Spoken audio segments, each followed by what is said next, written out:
Yeah, ha. It's Cold Red, baby. Yeah. We in the house, go Bears. Woo. Let's go. There ain't nobody hot as Cold Red in your spot. Yeah. Moving through your city, tearing up your block. Woo. With Bears, they're the team to watch. We won't stop until we got the game unlocked, and we can't be stopped. Give them something to crush. Give them something to crunch. Give them a team, they gon' eat them for lunch. Chill. Give them something to block. Yeah. Let's show them how the Bears do damage. Defense, block 'em. Hit 'em high, hit 'em low. Offense, run 'em. Touchdown, field goal. Chop, chop, hit 'em. Chop, chop, hit 'em. Chop, chop, hit 'em. Hit 'em, hit 'em, hit 'em. Defense, block 'em. Hit 'em high, hit 'em low. Offense, run 'em. Touchdown, field goal. It's Friday night in Texas. That means it's time for some high school football. Three-step drop, pass across the middle, first down Bears. Handoff up the middle. Bears are there, they stuff him. He's got his man beat, diving catch, touchdown Bears, 46 yards. Page around the end. He's got pressure on the quarterback. He's got him sacked, 5-yard loss. See y'all on game day. It's Thursday night in Texas, and for tonight, that means it's time for some high school football. Welcome to the Brewer Bear Network. I'm your host, Donnie Foster. We're joined, as always, by the great Fernando Fernie Molinar, the great Terrence Durham, and our producer, John Burka. And we're coming to you live tonight from up in Denton, where the Bears are getting ready to take on the Denton High Broncos. Broncos come in at 1-3 overall, 0-2 in district. The Bears come in at 0-5 overall and 0-3 in district. Looking to get their first win. Both of these teams are tonight, and I think it's a matchup in which the Bears probably feel pretty good about. They should be favored in this game, and they're coming off a really good game last week in which there was a lot of balance throughout the offense. Yes. And Terrence, we were just talking about this a moment ago, that Mr. Cameron Coleman had 240 yards rushing last week. Absolutely, that's right. And, we can't forget about Carr, who also had 126 yards receiving. And so the Bears put up 445 yards of total offense last week, and it's been their best game of the year. Yeah, so, Fernie, they kind of had their triplets going last week between Carr and Coleman and Davis, of course, the QB, and they really put together a balanced attack last week. They lost, but I really think that game was much closer than the score That was indicated. the best offensive showing they've had this season, by far. Now, and you also had Carrington get a touchdown out of that. So Yes. They got to continue that this week. They got to build on that, and they got to get that W. Yeah. But I like how they were more balanced last Oh. week, throwing the ball, running the ball. Of course, when someone's rushing for 240 yards, you think, well, they're a run-heavy team. But really, I think a lot of times Davis kind of uses the pass to set up the run and does a really good job of that. It doesn't have a lot of passing attempts. We were talking about That's correct. that. But especially over the last few weeks, he's been very accurate. And the attempts were up this past week as well. So it's definitely something that the Bears can build on. And, if they can cut back on some of those penalties, those games are a lot closer than they ended up being. So So let's talk about what do you think it's going to take tonight to win. We ask this question every week, but Fernie, we'll start with you. What do the Bears have to do? Well, to you get know a what? W? We talk about the penalties. They cannot have those big penalties when they're driving that ball down, and they've got to get in the end zone. They can't settle for no scores or just field goals. You'll take the field goal, but you want that touchdown. Yeah, when you're racking up 240 yards rushing, that ought to compute to 5 or 6 touchdowns. Absolutely. You would think, but that's one of the things that's really hurt the Bears. That's right. And there's a couple of penalties that I remember this year that stands out. One last week was a 36-yard reception that was called back on a penalty. Earlier this year there was a 73-yarder that was called back. And so that's taking points off the board each time. I think we had a punt return called back or kickoff. Which one was that? We also had a safety. Yeah, the ball was in the end. I was back. fixing to mention that was taken off the board that would have tied the score at 8-8, a couple of weeks ago. And so, penalties have definitely been an issue. Kind of those drive-killing penalties. Absolutely. No one's going to play a perfect game. You're going to have some penalties, but, boy, you've just got to somehow work to avoid those penalties that just squash those drives, especially when you're marching down the field, trying to stay in the game or get some momentum. I think that's one of the key things for sure. Absolutely. Yeah, so one more key thing that I can think of also is in those pressure situations, you got to get that long snapper to squeeze that ball and make a good snap back there because high snaps also was a problem in Yeah. some of the handoff exchanges, and then same thing on. We've been getting our kicks off. We've been very fortunate, but those are some exchange points where the Bears can tighten up, and I think things will be much better for them. And that's a great point, because I think the things that the Bears have struggled with throughout the season that we have identified fairly easily, it seems like they've done a really good job at correcting those. That's right. We haven't had multiple games where there's bad snaps. Absolutely. Or multiple games where we have some fumbles or just, bad passes, things like that. It seems like they've done it, except for maybe the penalties. Except for the penalties. Yeah, those drive-killing penalties have certainly been an issue for sure. Sure. So Absolutely. so one thing I'll mention, the defensive players that's been standing out, and I was putting together some statistics, and I was looking over this, and number 6, Wash, has really, really been like that one of the key players in 4 of the 5 games, and Mandy has also been one of those key players where statistically you can see their numbers just building, and week after week after week they're putting up good performances. Now, we knew Elijah Mandy coming in was going to be one of those key players for sure, but Wash is a guy that, I like to go through and highlight people whose names I know I'm going to call a lot on my roster. Absolutely. And early in the season, I didn't even know this young man. Absolutely. And now it's like he's one of the first guys Check to him off. highlight He's because right there. he has really had a great game or a great season thus far, and looking for some big things from that. And that big defensive line, we're talking about Colton Plemons, getting in there, and Spartman, and the lines, both offense and defensive lines, have really done a good job over the last couple of games. So looking for them to have a big game tonight for sure. Absolutely. Yeah. All right, it's going to be a fun one. It's going to be Bears, it's going to be Broncos. We're coming to you live from up here in Denton. If you didn't make the trip, hey, we're glad that you were watching us and listening tonight. We're going to bring you all the action live, and so we're going to take a quick break here and be right back with the kickoff on the BBN. One of the best innovations of my lifetime is the emergence of rehab facilities that help us recover after surgeries and medical procedures. Baylor Rehab Facilities are right here in our area and can be found through a simple Google search. The fine staff at Baylor is always ready to help you recover and get back to enjoying life at the fullest. Thank you, Baylor, for being an awesome part of our community.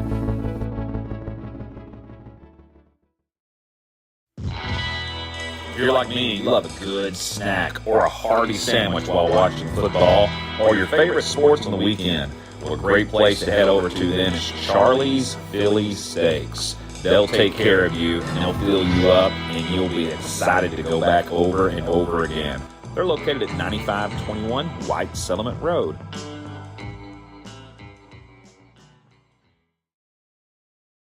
Something everyone appreciates is loyalty. We have 2 very loyal sponsors here on the Brewer Bear Network, and that's Chili's and EECU. Chili's Bar and Grill, located at 300 Clifford Street, one of the most popular places to eat and just hang out with your friends in the entire area. Head on over to Chili's and check out their fantastic menu and tell them you heard about them on the BBN. And of course, EECU, fantastic credit union that takes care of all of your needs. They're located at 9350 Clifford Street. They have a friendly staff. Would love for you to come in and visit them so that they can serve you. Thank you, Chili's and EECU, 2 of our most loyal sponsors. So let's show them some loyalty and head on over and check out their services.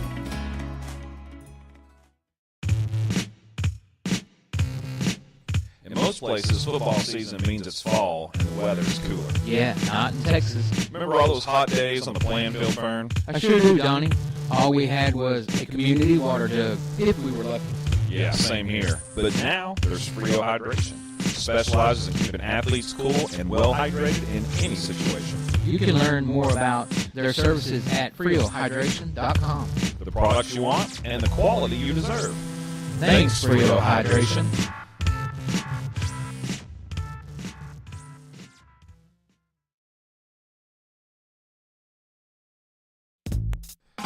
Terrence, now that we're getting older, I prefer to say we're getting wiser. hey, I like that. Anyway, now that we are wiser, what's a good option for delicious but healthy eating?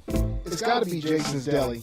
They have everything from amazing sandwiches to delectable salads. Okay, well, we need to get over there for lunch real soon. Let's do it. The closest location is at 6244 Camp Bowie Boulevard. There are also many locations in the area, so head on over and do your old, wiser body a favor.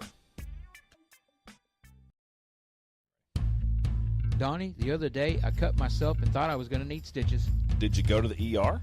Nah, I just put some duct tape on it and called it a day. Besides, the nearest ER is too far away. Hey, not anymore, Fern. Medical City of White Settlement is located at 9650 White Settlement Road, right on the corner. Seriously? Serious as a heart. Wait, maybe we shouldn't use the phrase during an ad for a medical facility. Good call, Fern.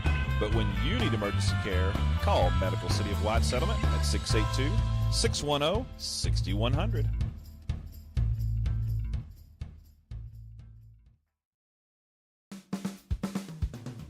If your business or restaurant is in need of fresh produce, then you're going to want to visit premierproduce.com and learn about all the great services provided by Premier Produce. They're located at 8125 Western Hills Boulevard in Fort Worth. Check them out for all of your produce needs. Then one of our favorite sponsors here on the Brewer Bear Network is Jimmy John's. Jimmy John's has several locations nearby. Check out one of those the next time you're hungry for some delicious food. We want to thank Jimmy John's for providing so much food for us here at the stadium on a regular basis. Jimmy John's is the place to go.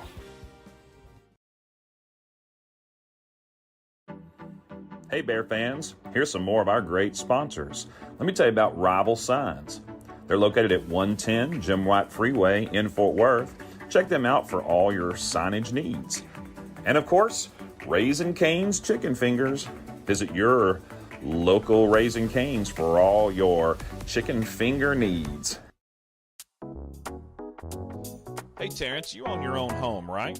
Yes, I do, Donnie. So you know the hassle it can be when you need a new roof. I sure do. And in Texas, with the hail, high winds, and storms, our homes take a beating. Well, that's why we recommend TXD Roofing. Texas Direct Roofing is located in Haltom City and has been in business since 2011. To schedule an inspection or install, head to txdroofing.com. Thanks, TXD Roofing, for all you do for our school.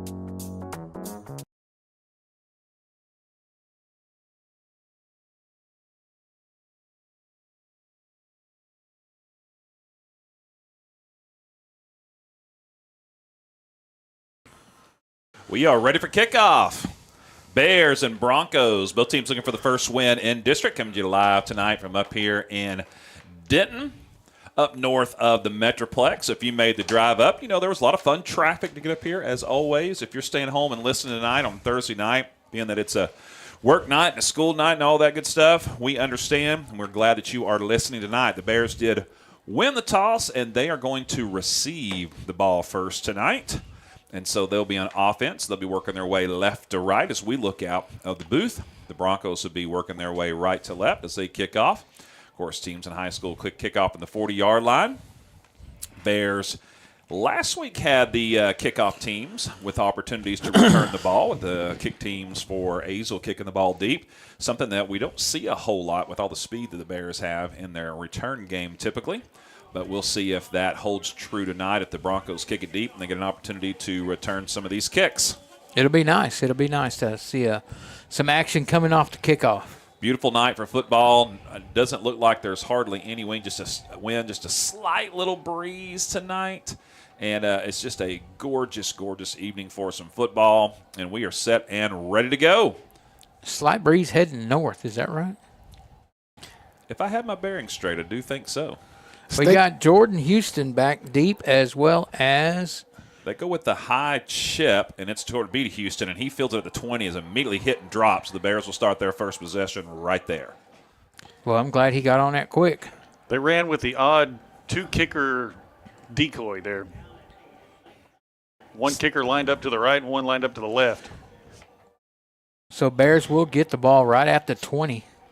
Yeah, they mark it down at the 20-yard line for them. They are set and ready to go here. I just thought everyone at home should know they had two kickers.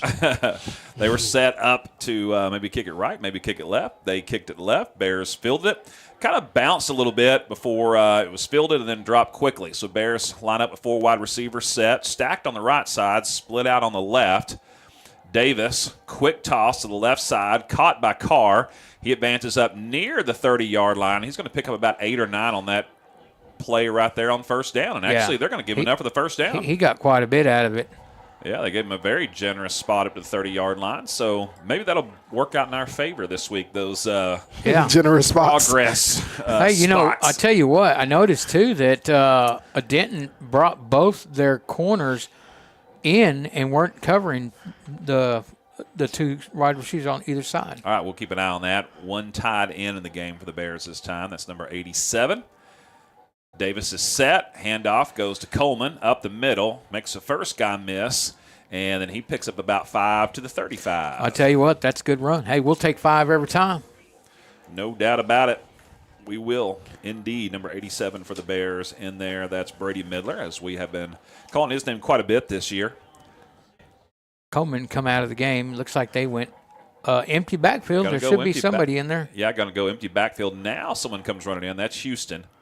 May have been an equipment adjustment needed to make for Coleman.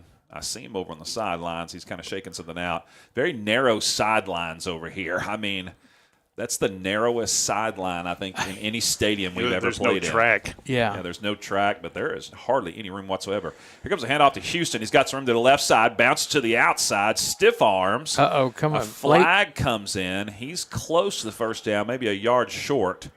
We'll check the flag. Unfortunately, in that area, that's usually a holding Yeah, call. it typically is, but it was kind of at the end of the run, so I was hoping maybe it was something against the defense, but it doesn't look as though it will be. See what they call here.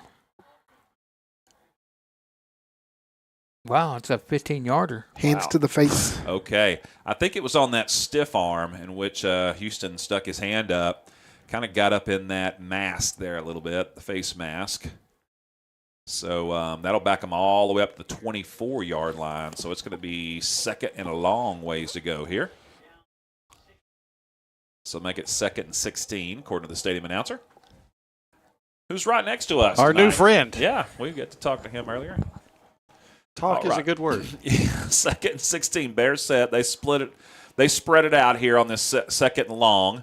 Snap is good. 3-step drop. Looking downfield. Davis. Oh, it's intercepted at the 40-yard line. Overshot Kerrigan, and I think he stepped out of bounds when he was returning it at around the 40-yard lines where they're going to mark him. Well, I tell you, Kerrigan fell on his breakout, and did. that's what caused it. Yeah, Kerrigan kind of slipped, and looks like that throw was going to be right there. And the safety came over, kind of gives some help to the cornerback, and he was in the right place at the right time and gets the pick. Yeah, a pick was made by number 11 for the Broncos. That is Jordan Sanchez, a sophomore defensive back for the Broncos. So he stepped out of bounds almost immediately. So they'll start at the Bears' 40-yard line. So the Bears make the first mistake of the game, see if the Broncos can capitalize, but the Bears defensively going to try to get a stop. Fakes the handoff, quick toss downfield. Oh, a defender falls down, and the receiver was left wide open, but the throw was long, and it falls incomplete. Well, I tell you what, he didn't have much time to throw it because pressure by the Bears, Jordan Anderson, the defensive end, was putting a lot of pressure on him quick. Broncos line up quick, going with some tempo. I think after watching game film last week, saw the Bears struggle with that a little bit against Azle. Here comes the snap, handoff up the middle, number 20. He bounces around, but is hit at the line of scrimmage and dropped for no gain. Yeah, tackle made by, looks like number, get it here in just a second, 26 for the Bears. It's number 20 on the carry, Jacoby Gladney. He was one of the captains for them, along with Brian McCod, Braylon Young, and Braylon Madison were the 4 captains for the Broncos. We'll get you the captains for the Bears here after this play. 3rd down and 9 officially. Handoff inside, bouncing to the outside. Bears on pursuit along the line of scrimmage. Have him in the backfield and drop him for a loss. Good tackle by number 6. Again, we talked about this earlier, Walsh, the sophomore on that tackle for the Bears for a loss. Wash, Mandy, and Outhouse all pursuing him along the line of scrimmage. And so it'll back him all the way up to the, they're going to mark him out of bounds at the 47. So it's going to be 4th and very long. So the Broncos will be forced to punt. And the Bears will be sending the deep man back. It looks like it's going to be Kerrigan, and he'll be about the 15-yard line. So great job by the defense there. The Bears will get a stop after that INT. Yeah, it's a way to make them go backwards instead of forwards. Broncos having trouble getting everybody on the field. They finally do with 4 on the play clock. Here comes the snap. Kick is high and fielded at about the 15-yard line. Will be turned by Kerrigan. He tries to bounce to the outside, slips and falls. That's twice we've seen him fall now. Yep. Because he fell coming out of that break on that INT earlier. Time to change them cleats. Might have to. All right, so the Bears will take over after the 3 and out. He wore his slippers tonight. Got to get the flip-flops off. All right, well, they aren't quite back at the 20 where they started the first time. Looks like they're marking down at their own 18-yard line. 3 receivers this time. Hand off to Houston. He's got a little room. Stiff arm. Once again, dives forward. Nice gain up to about the 23. Gain of about 5. It's a good job by Houston. He made that one cut, went right up the field. That was nice. It's kind of strange. I haven't seen Coleman come back, but he looks like he's fine. Yeah, we see him over the sidelines. I was wondering if it might have been an equipment issue or something he needed to get settled over on the sidelines. Maybe need to get some retaped or something going on. But he looks like he's ready to come back in when the coaches are ready for the change. Davis now rolls out to his right, looking downfield. No one's open. He's just going to throw this one away, and he does over on the sidelines. And so it'll be 3rd down and about 5. That's a maturity level that's gone up for that young man right there. And not only that, he was very calm on that. He knew nobody was open, so he just rolled out of the pocket and says, you know what, I'll just waited, casually throw this away. Do it away. Yeah, good job. The maturation process of him this year has really been significant in a very short period of time. It has been. All right, so 3rd and 5. Big 3rd down coming up here for the Bears. Houston stays in the game. 3 wide receivers, 1 tight end. They do give it to Houston. He's got some room. Bounces, cuts the inside. He's got up the middle of the field to the 40, to the 50. He's off to the races. No one's going to catch him. To the 30, to the 20, to the 10, 5, and touchdown Bears. Wow, that's a good run. Good cut and getting upfield. From the 23 all the way. Make that a 77-yard run. Nice job by Jordan Houston, number 1 on your roster for the Bears. Great run. That's his best run of the season, I would venture to say. It is. 77-yard touchdown. Be hard to top. All right, 6-0 point after attempt coming up for the Bears, something a couple of games ago they struggled with, but did well last week. Snap is down, hold is good, kick is up, and it is also good. Hits the scoreboard and makes it 7-0. That's an optical illusion. There is a net in front of the scoreboard. Well, okay. I'll take your word for it. I can't see that he net. He could have hit the scoreboard. He would have. From the angle that I am at, that net it's invisible. Is invisible. It is. And part of it's invisible for me. And that is what you want, right? I can see the guidelines for it, but the net itself does not show up in my optics. All right, 7-0 Bears on top after the big 77-yard run. And really what did it for that was the cutback. Absolutely. Yeah. Good, strong cutback, and then just get up north and south and get to the end zone. He hit that B gap on the right side and then cut it back to the inside, and he was gone. No one was there in the middle of the field for the Broncos. For us old veer running backs, that would be called the two-hole. Gotcha. He hit the two-hole and was gone. All right, what are we going to see here? Are we going to see a one go deep or? The Bears have really gone with this high chip on the kickoff lately, kind of the little pooch kick. We'll see what they do here tonight as they are set and ready. Deep man 4, the Broncos back at about the 10-yard line. Here comes the kick. It is deep. We filled it up about the 10-yard line. Return up to the 20. Nice little gap over on the left side and up near the 30-yard line. So tackle made by number 16, Andrew Poff, the senior for the Bears. Jonathan Cortez is the place kicker or the kickoff specialist kicker for the Bears. Salcedo usually takes care of the extra points and field goals, but both of them able to do these duties for sure. All right, so 30-yard line is where the Broncos will begin with 7:37 to go here in the first quarter. 7-0 Bears.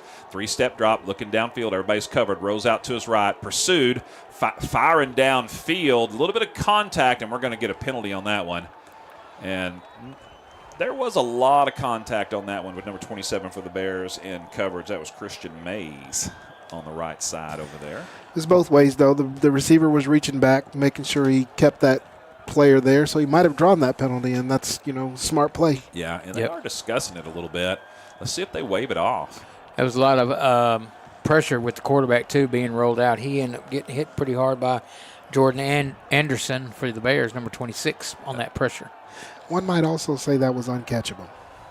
It's waved off. Okay, you guys were right. That was a good discussion by the referees over there, and Terrence, you made a good point. They're both hand fighting, so. You know what? So far, this referee crew is better than the ones we had earlier in the season.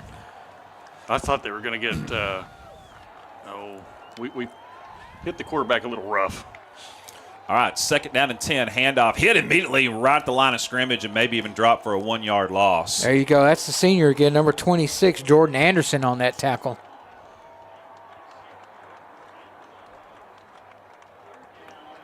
I thought the official was grabbing for his flag earlier when we knocked the quarterback down after he threw it. I was like, oh, there it comes. But he held on to it. Oh, wait, there's one down. Yeah, he said that's what he looked at. He was like, oh, there's one down there. I'll forget about this one.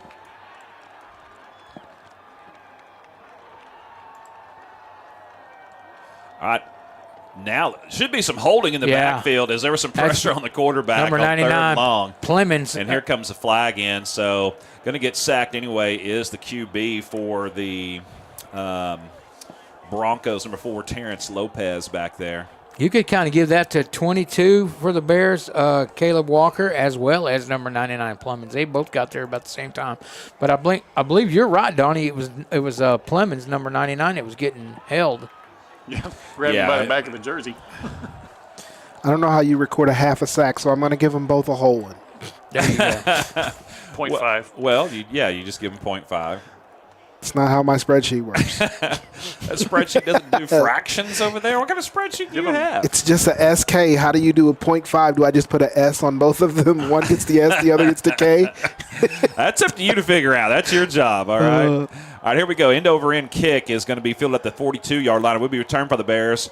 Nice return by Kerrigan up near past midfield into Bronco territory. And here comes 2 flags in late. Terrence, you could give them lowercase s's. Kind of like the backwards K in baseball for the strikeout looking. Yeah, there you go.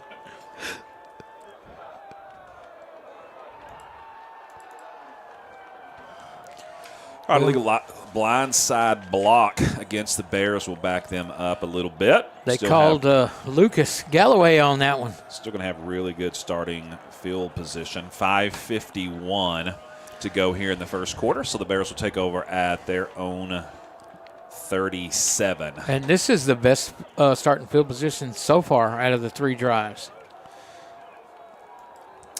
Yes, Bears started on their own 20, their own 18, and now their own 37. Third possession of the game here. Very quickly, Bears spread it out. 5 wide receivers. Second time we've gone empty backfield for Lucas Davis. He's got plenty of time. Firing across the middle, has a man. Oh, that was Alexander. Then it was tipped, and then it's intercepted, and then it's fumbled. We'll see who recovered it. I tell you what, guys, the defensive back that stripped that and recovered it was number 12 for the Bears. Kerrigan. What a play. He actually stripped the intercepted ball from the defensive player and landed on it. Well, it hit Alexander right in the hands, and it tipped up in the air. It was intercepted by the Broncos. Then, like you said, Kerrigan intercepted it or stripped it, and then the Bears got it back. Yeah. So they'll have the ball with the first down. Oh, wow. Because of the change of possession. I see. And they'll have it at the 44-yard line. So you make that an official change of possession on that. Pretty interesting. All right, a handoff goes to Carr, and he gets up past the 30-yard line on a nice carry. Cameron Carr with the carry out of the backfield. Check the yardage on that. Boy, he got him a good. Looks like about 14 yards.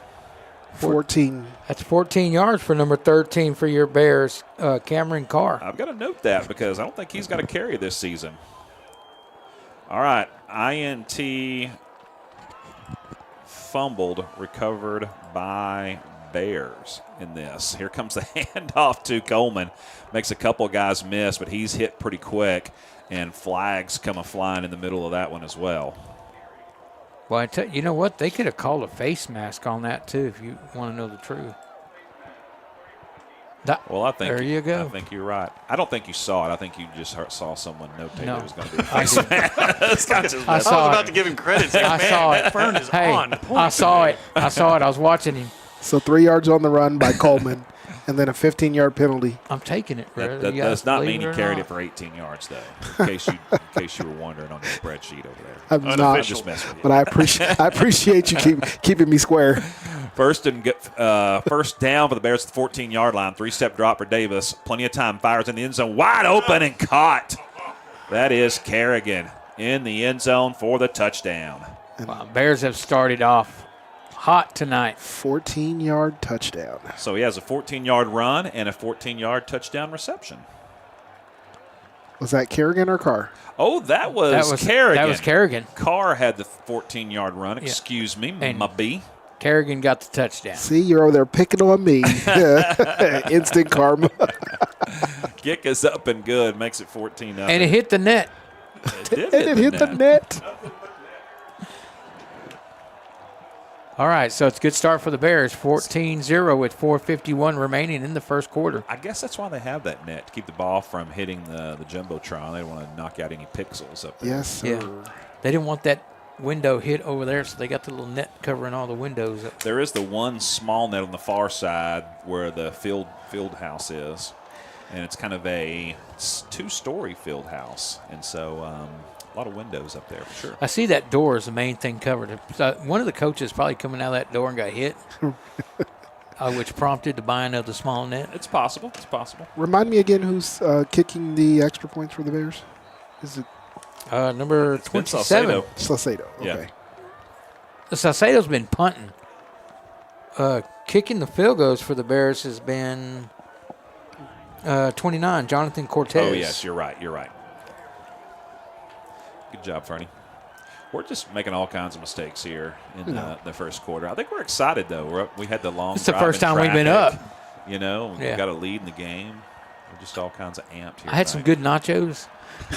Good concession stand food. Yeah. Line drive kick bouncing across the field, fielded at the 20, returned right up the middle to about the 35 or 36-yard line before he was tackled. Yeah, tackle made by number 33 for the Bears.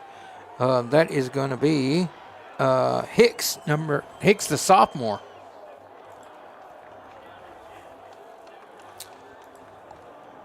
All right, so the Broncos take over on their own 37. They've started at the Bears 40, their own 30, and their own 37. So they've had really good starting field position, but all they've been able to do is go 3 and out twice. See if the Bears can shut them down again. This time they'll spread it out. Quarterback in the gun. Quick toss right side. Shoots high, but a nice catch on the far side by the receiver over there. Looks like that was number 15 for them. That was Josiah Marshall from the toss from Terrence Lopez. Josiah went up pretty high to get that. Yeah, he had really couldn't recover. And Lopez is the sophomore. Marshall, the junior, number 15, has a lot more yardage for them on the season, but he is not the starting QB tonight. 3-step drop, stepping up in the pocket. Now he's going to be hit and dropped. And that was an ill-advised step up in the pocket by the young sophomore quarterback. Should have rolled out to the right or the left. Well, he ran right into pressure and got caught by number 22, Caleb Walker for the Yeah. Bears. Yeah, that was one of those times where you don't want to step up into that pocket because it collapsed really quick. So it's going to be 3rd and about 5. Walker recording his second sack. There we go. All right, Bears stack the line of scrimmage here. Sack and a half. They show blitz. They're bringing the house. Pressure, trying to set up a screen. They've got it, but a good open field tackle is going to be made on number 20 by the Bears. Boy, he was the only one there that could make that tackle, and he did it, or it would have been an easy first down. That was David Arizola for the Bears, number 34 on that tackle. What a really good play there by Arizola. So he brings him down right at the line of scrimmage. It's going to be 4th and 5. The Broncos are forced to punt again on their 3rd 3 and out here in the first quarter. Well, I tell you what, they had offensive linemen about 10, 15 yards upfield before he ever threw the ball. I don't know if y'all noticed that. Snap is high, Wow. but handled. Gets it off. A really good kick. Fielded at the 23. Will be returned. Dancing around back there before he's hit is Kerrigan, and he's not going to get much on that one. They'll give him forward progress up to about the 24. Well, I tell you, the Broncos are lucky that number 88, their punter, is back there. He looks like he's about 6 foot or more, and needed all of that to get up there to get that ball. He's only listed at 6 foot, but Ryder Walker, but he does look very tall. He climbed the ladder to get that high snap for sure. Oh, he was at the top of it. All right, fourth possession of the ball game here in the first quarter for the Bears. Still 2:48 to go. Ball is spotted at their own 25-yard line. Davis, 3 wide receivers. Snap is high but handled. Now he's going to take off and run, trying to make something out of a bad play here. Here comes a penalty flag. He gets back to the line of scrimmage before he's run out of bounds, but this is probably going to be holding in the backfield. Yeah, and it was no need for that because he was already almost by the sidelines when they threw that back in the middle of the field. Yeah, that was just a confusing play there. It will be holding against the Bears. High snap, was kind of juggled back there a little bit. Davis, all he could do was just kind of grab it and take off and run and try to get some positive yardage. But instead, it'll be a 10-yard penalty and back the Bears up to about the 15. Good crowd here on the home side. And the visitor side looks about like what you'd expect on a Thursday night. In Denton. Travel up here. In Denton. Yeah. But still some great fans across the way that came out to watch this one. All right, so the ball will be spotted at the 15-yard line. It'll be 1st and 20 for the Bears. They'll go 5 wide receivers, empty backfield for at least the 3rd time. Davis, plenty of time, fire and shoots, has his man caught at 25 up near the original line of scrimmage. He gets about 11 on the play. That's Carr, number that was 13 Carr, for the so Bears. nice catch there. And I think they're going empty backfield because there's not much of a pass rush at all. Mm-hmm. And the Bears realize, hey, we can have an extra receiver out there. We don't have to keep somebody in the backfield on these passing plays. And that extra receiver is Coleman. Yeah, Yep. and so he's going to just be split out once again. 5 wide receivers, empty backfield, quick toss, left side, caught by Carr, getting behind a blocker, gets the first down and forced out of bounds after a nice gain. Yeah, it's a good job by that young man using his blocker out there. He needed 9. Looks like he's going to get about 11 on the play, maybe 12. I think, was that Carr on that one as well? Actually, they're only going to give him just the 9. Boy, they marked him way back at the 35, but it wasn't enough for the first down. This time, 4 wide receivers. Coleman is back in the backfield with Davis. They fake it to him. 3-step drop, looking deep, firing, has a man caught. That's Roberts, and he gets up to into Bronco territory. Nice job by number 10 on that catch for the Bears. Devin Roberts. And a good throw by the quarterback. Roberts, Carr, and Kerrigan, the main wide receiver core. Alexander's been coming in quite a bit as well. On that starting line, we have number, let's see who we got out there, Fern. Tell us. 66. I believe. That's Charlie Sanders. Number out there on the 70, line. 77. Got Devin Moody out there tonight. 59. That's going to be Jaron Montalvo, one of our captains. I'll have to give you the other ones here in a second. Yeah, we'll get those here in just a second. 18 yards on the last reception. Nice. Handoff Coleman up the middle. He's got some room. Bounces to the outside. Trying to shed a tackler up at the 40-yard line. Can't do it, but he still picks up about 8, maybe 9 on the play. You also have number 73 out there for the Bears. Hankins. How can we forget Hankins? How can Midler we also forget joining in Hankins? there as And, kind of the yeah, 6th 76. lineman as the Yeah. tight end. Did we mention 76?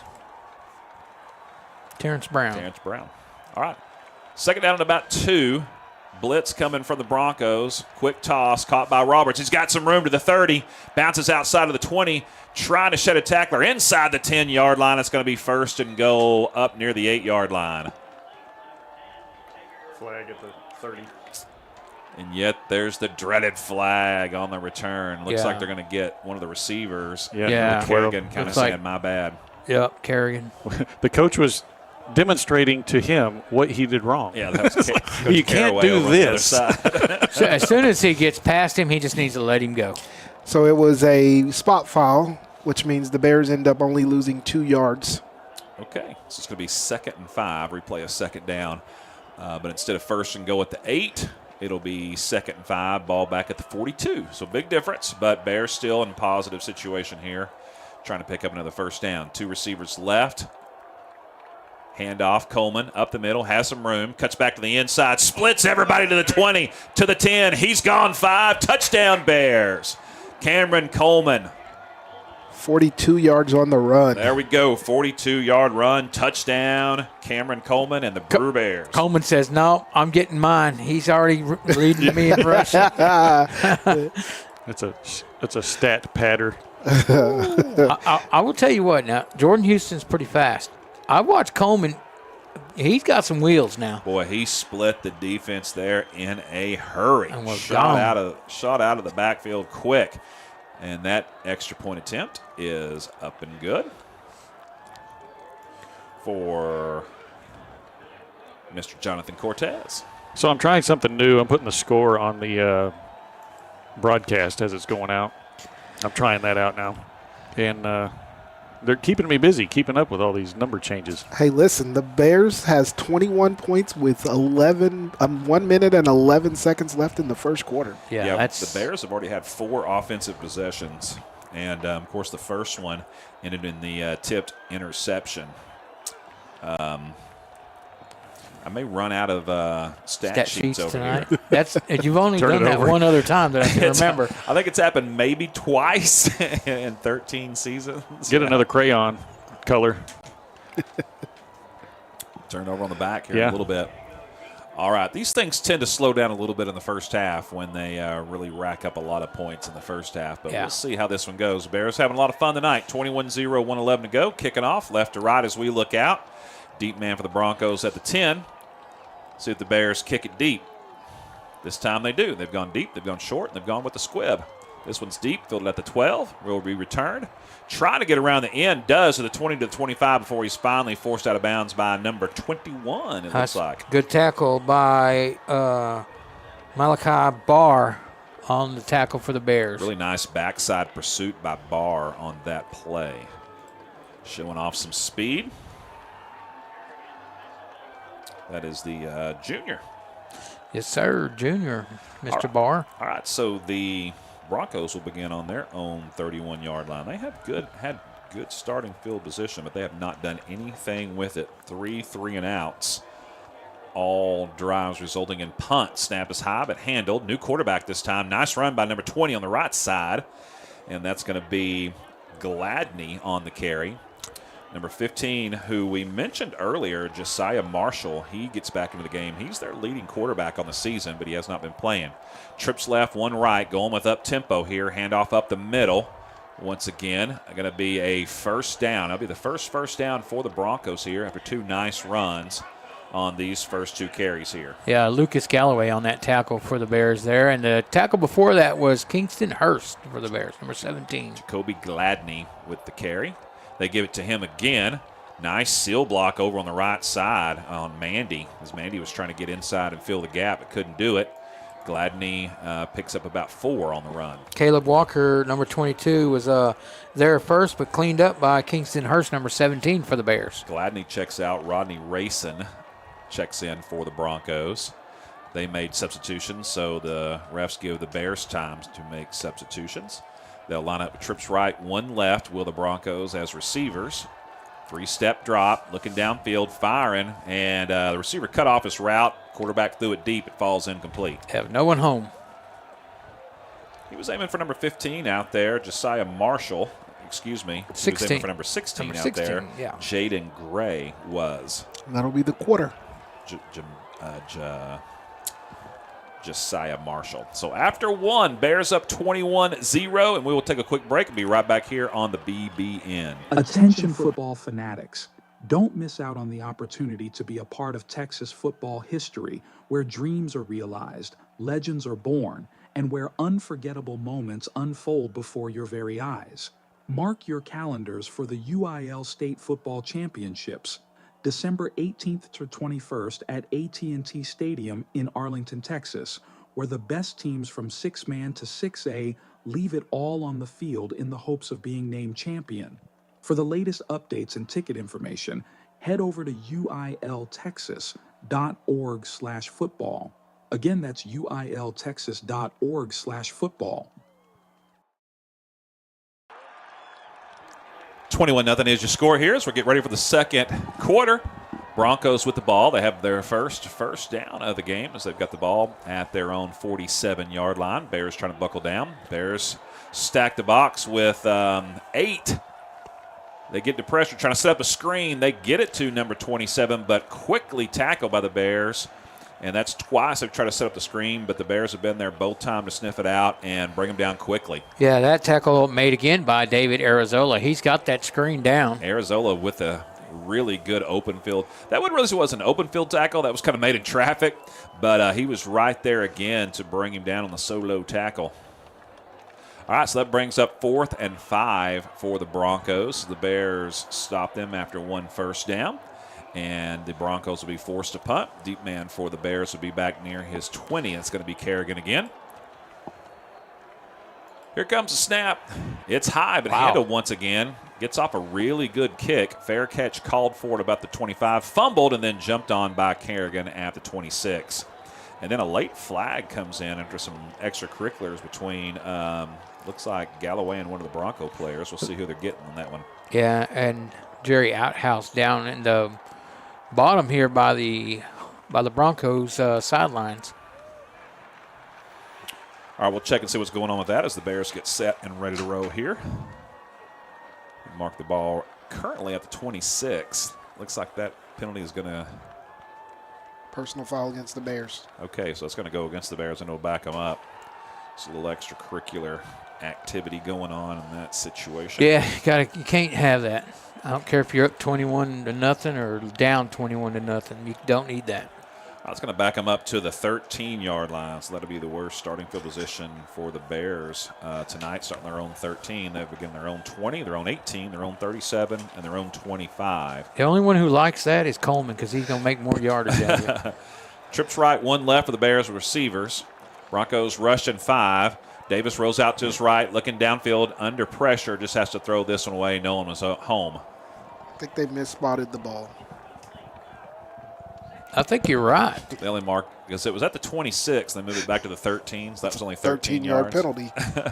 Hey, you know what? Every 2 yards counts, right? Yeah. Hey, yeah, that's in favor of the Bears, so that's why, Yeah, and we haven't been getting those in our favor lately, it seems like. So we'll take them when we can get them for sure. 2nd and 10. Davis. Here come the Broncos on a blitz, firing deep on a 50-50 ball thrown up for grabs, but is led out of bounds by Davis on that toss. He was aiming for Kerrigan down the left sideline, but it is incomplete out of bounds. So it's going to bring up 3rd down. 3rd and 10. Davis really threw that one up there, put a lot of air underneath it. He was giving Kerrigan plenty of time to get underneath it, but just let him a little bit too far out of bounds. So 3rd and long for the Bears here, deep in their own territory. Broncos now they're going to bring just 3. Plenty of time for Davis. He's in the pocket, firing deep, has a man. It's Carr, caught at midfield. And he's caught quickly and drugged down, but it's a nice long play for the Bears into Bronco territory to the 45-yard line. Gosh, nice deep pass that time by Davis. They'll mark him down at the 44. 43-yard pass. Good catch by number 13 for your Bears as well. Carr on that reception.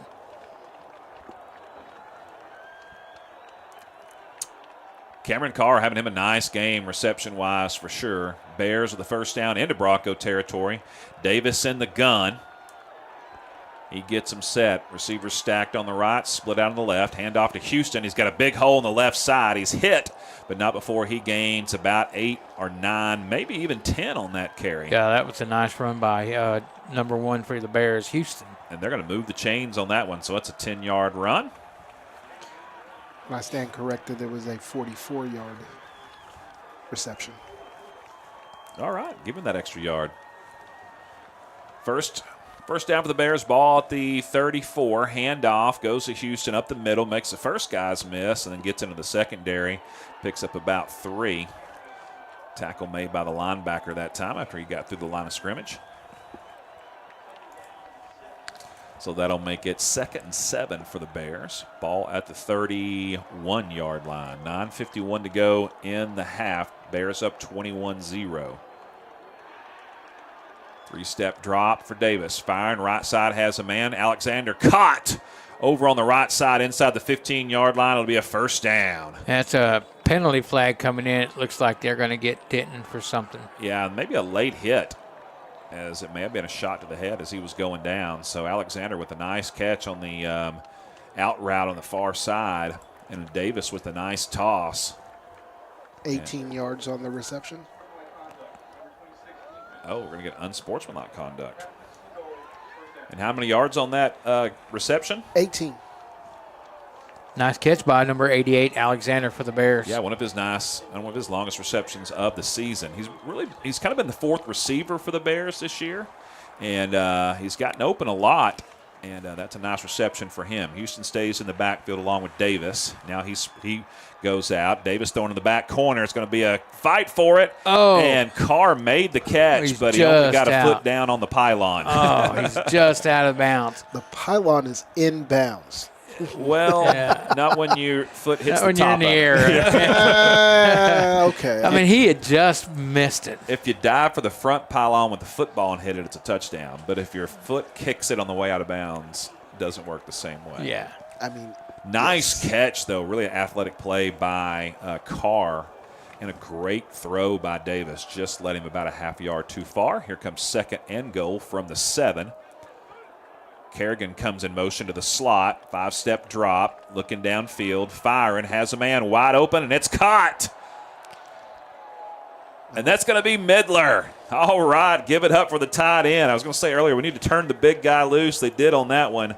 So Brady Midler gets the touchdown pass. Good thing that we get to see him again. He's just a junior this year.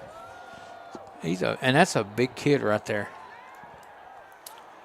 Yeah, man, he's the extra lineman on most of those running plays at the tight end spot or the H-back spot. And that time they turned him loose, and he got the touchdown reception. Kick is up, and it is good. It hits that safety net back there you were talking about earlier, Fern. I can see that net on the left-hand side. Yeah.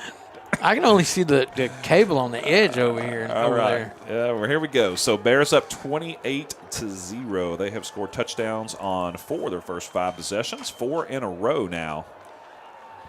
And we're entering your danger zone area.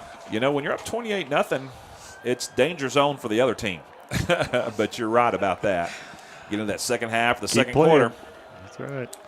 But if you're going to get back in it, this is the time to start playing well. So Bears defensively will be looking to buckle down and hold the Broncos as they have to this point in the game.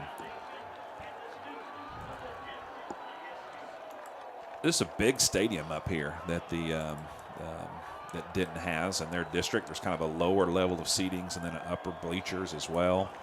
And you can pack a lot of people in here for sure. Oh, yeah. We've done several playoff games over here throughout the years. it's a bit of a bowl. Yeah, 3 schools that use the stadium. Yeah, is it? quite a few. I think Geyer and Ryan and Denton High for sure. All right, the Bears kicked this one short and out of bounds. That'll be a penalty. And so that'll give the Broncos very good starting field position, as they have most of the time in this game, but not able to do anything with it thus far. I think Braswell also uses this, right? Denton Braswell? Probably so. And like Terrence said, kind of sets down below sea level down here. It's kind of in a bowl. And not the old Denton High Stadium that we've been to several times. It's located a little bit closer to downtown. But this one out on the outskirts, close to the loop. All right, here come the Broncos as they're set. Ball at their own 39-yard line. Handoff up the middle, short gain. Yeah, that hole was filled quick by a Bear. Looks like it might. I think Sparkman maybe. It looks like number 45 on the ticket. There's a Bear that's hurt. I believe that's number 22 for the Bears. Number 45, Sparkman on that tackle for the Bears. 22, Caleb Walker shaking up on the play. They're checking his left, maybe ankle or left foot. as we have an injury timeout on the field. Great time to mention real quick. Head coach for the Denton Broncos, Billy Miller. We haven't been doing this a whole lot lately because we haven't been given any information from the teams, but we're glad to get it this week.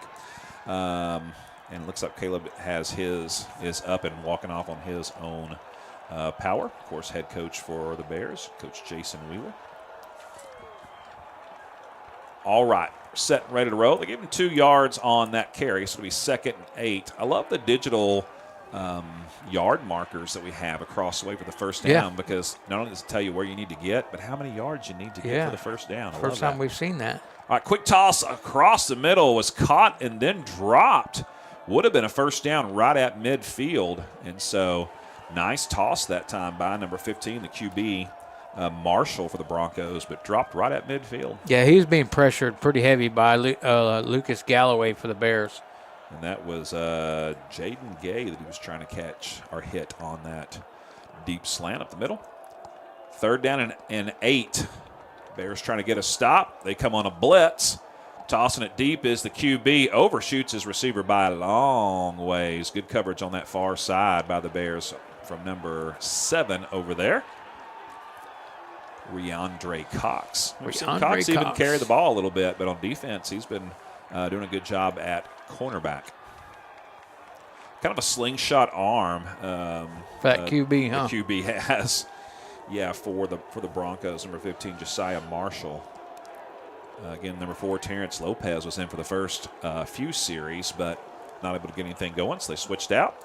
So the Broncos forced a punt. Now we've seen one high, one to the left. Let's see if he can go to the right. Decent snap this time. Another really good punt, fielded at about the 25. Bears will try to return it. Dancing around, Kerrigan reverses field now to the 30-yard line, to the 40, down the sideline, and forced out of bounds at about the 46-yard line. So nice return that time by Kerrigan. Good job by number 12 for your Bears. All right, 8:41 to go here in the half. Bears up 28-0. They have the ball at their own 46-yard line. 21 yards on the return. Yeah, really nice return that time by Kerrigan. He's done a good job. Fielded that one in some traffic, too, and was able to elude some really quick would-be tacklers. He's got 33 return yards. He's got a couple that he fair caught or didn't really get anywhere, and then a 12 and a 21. Alexander in the game at receiver here. 3 wide receivers, 1 tight end, handoff, goes to Coleman. He's got nowhere to go. He's hit immediately, maybe loses a yard. Yeah, he's going to lose a couple of yards, it looks like. Yeah, they'll mark him back to the 44-yard line. He ran right into a blitz stunt. 28-0 your score. Right at about 8 minutes to go here in the half. 3 wide receivers, 1 tight end once again for the Bears. From the gun, 3-step drop for Davis. Steps left, fires downfield, has a man wide open. It's Carr. It's caught at the 15 to the 10 of the 5. Touchdown Bears. That is a 56-yard touchdown pass. That was a great pass by number 6 for the Bears. Number 5, Lucas Davis for your Bears. That was spot on. And just stride. Just so you know, I had already started the calculation. Well, from the 44, that's pretty easy. That's some easy math there. But great job by Cameron Carr getting open and Davis to spot him. The Bears have just gotten behind the Broncos secondary several times tonight for a lot of big plays. And that's why this kick being up and good makes it 35-0. And that is the 130th yard receiving tonight for Carr. Having himself a career tonight. He's having a great game. Listen, coming into the game, Cameron Coleman had 853 yards rushing on 109 carries, averaging 7.8 yards per carry. Lucas Davis had 559 yards passing on 45 completions. That's a completion of 12.4 yards per completion. And then Carr coming in had 237 yards receiving on 25 catches, which is about 9.5 yards per reception. So they've had a nice those 3 guys have had nice seasons, and they're having big games here tonight, especially Mr. Carr. Yeah, Carr's doing an excellent job tonight. He came out on fire early. Davis may total his passing yardage for the season after tonight's game.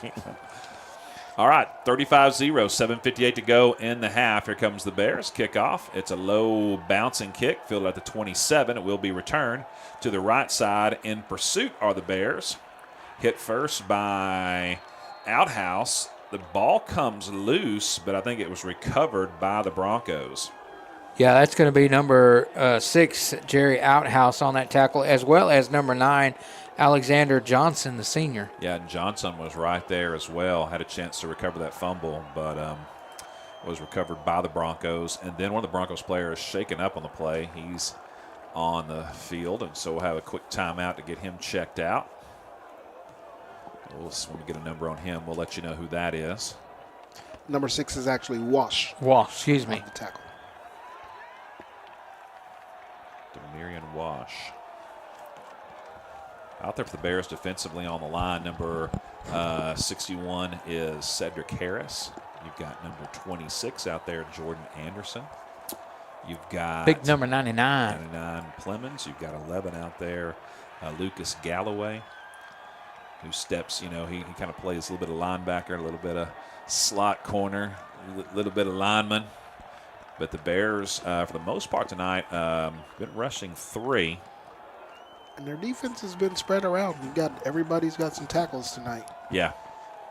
You've got Wash out there as well as also Arisola. Snap is high. Quarterback is going to take off and run with it. I don't know if that was a design play or after the high snap, he just decided, let me just see what I can get out of this. He picks up about a half a yard. Mr. Jordan Anderson, number 26 on that tackle, quick for the Bears. Yeah, and Josiah Marshall, number 15, like I said, kind of has a slingshot arm. He's a very mobile quarterback. I think he is run-first quarterback.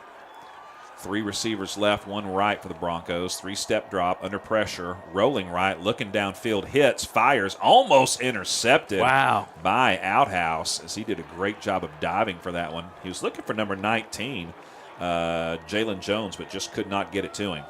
Demarion Walsh also on that pressure for the Bears. That was an ill-advised throw. It was, most definitely. Number 22, Reggie White in the backfield along with the QB, Marshall.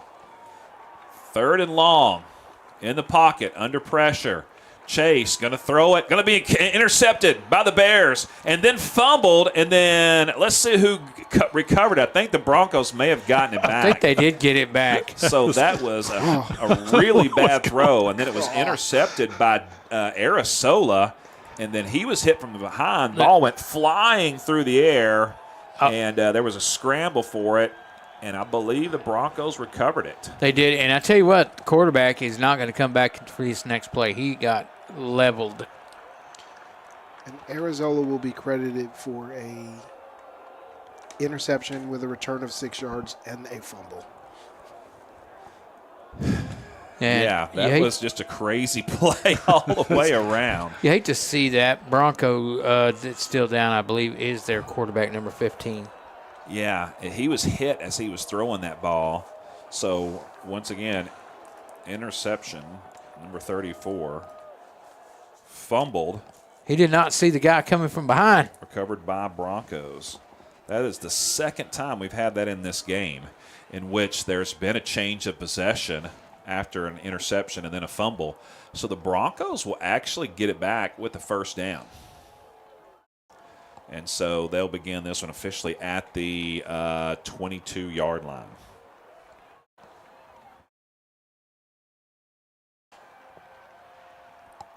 All right, looks like the sophomore coming back in at QB, all right, number 4. Yeah, he'll check back in. That's going to be Lopez, who started the game. So looks like Marshall, a little gimpy coming off the field, but looks like he'll be all right. All right, first down for the Broncos. Lopez, plenty of time this time. Rows out now to his left, looking downfield. No one's open. Has a guy deep, but can't square to throw. So he'll just take off and run and pick up about 5. Well, I tell you, there's some holding happening out there, and they weren't calling it. I don't know if you guys noticed that. Fernie, it is 35-0. Yeah. Let's keep the clock running while you run out of bounds. I think when it's 35-0 with 6:50 to go in the half, the main thing is keep that clock a-running. Here we go, second down and about 6. Quick toss, caught, right side to the 30, and forced out of bounds, slung out of bounds at the 33-yard line, but it is going to be a first down. That's going to be number 4 on that tackle, Jerry Outhouse, for your Bears. And that's Keyshawn Diego with the catch for the Broncos and the first down. So that is only the second first down of the game for the The announcer got excited over here in the stadium. Broncos. He's been waiting to say that. Needed his moment. That's not counting the first down they got after the fumble from the interception. Right. Because that one's just given to you. All right, first down, ball at the 33-yard line, and now we're going to have a timeout in the field. First timeout of the game. That'll be called by the Broncos. 35-0, 5:58 to go in the half. Bears racking up some yards here. Just to catch up real quick on the first possession of the game, the Bears had an interception on a tipped pass off the receiver. Then they had a 77-yard touchdown run by Houston, make it 7-0. And then they had a 14-yard touchdown reception by Kerrigan to make it 14-0. Then a 14-yard touchdown run by Coleman to make it 21-0. And then a 7-yard touchdown pass to Midler to make it 28-0. And then a 56-yard touchdown pass to Cameron Carr to make it 35-0. And that's your score with 5:58 to go. And that update brought to you by the Denton Stadium concession stand hamburgers. And nachos. Unofficial. Hey, listen, Kerrigan has 1 reception for a touchdown. Midler has 1 reception for a touchdown. And, yeah, that's pretty incredible. Yeah. That's efficient. I only catch touchdowns, Coach. Yep. 100% right now. First and 10. Passing downfield, has his man open, number 13. Oh, dropped a nice over-the-shoulder catch. That Hit would have him in been the wrong spot. Would have been a big gain at the 35-yard line. And, boy, Lopez dropped a dime in there on his receiver, and he couldn't come up with it. He was being covered by Jerry Outhouse, but he had a step on him. And that's all it took. Outhouse with really good coverage. And, boy, Terrence Lopez had to drop that one right in the bucket and was able to do it. So great pass that time. Receiver just couldn't come up with it. Second and 10. Trips left, 1 right for the Broncos. Now quick toss, trying to set up a wide receiver screen. Reverses all the way across field, but the Bears are there with great perimeter and line of scrimmage defense there to drop him for a very short gain. Hey, tackle made by number 4, Jerry Outhouse again, who said, what is this guy doing back on my side of the field? Yeah, number 11, Jordan Sanchez. I mean, he's got some speed, a little slot receiver. I mean, that reminds me of Danny Amendola. Yeah. You know, just kind of running across the field there. 15 yards for a 1-yard gain. Yeah, but boy, he's got some speed. They need to figure out a way to get him the ball in some space. And Third and 9. Handoff fake, looking downfield. Good coverage. Now he's going to take off and run to the 35, lowers his shoulder, tries to get up to the 40, but he's forced out at about the 38, and he's going to be short of the first down. It'll be 4th down, and the Broncos will be forced to punt. Yeah, he's forced out by David Arizola for the Bears, number 34. All right, so ball at the 38-yard line. Sorry, producer's phone went off. I'm important. 4th and 5. Back deep for the Bears, number 12, Kerrigan. I thought that was just some cool sound effects. I liked it. I thought we were getting called up to the big leagues. That's right. Maybe that was. I just ended the call. ESPN calling. Sorry if you're calling me. I'm not. Good snap, nice punt. It'll be fielded at the 30 and then dropped instantly.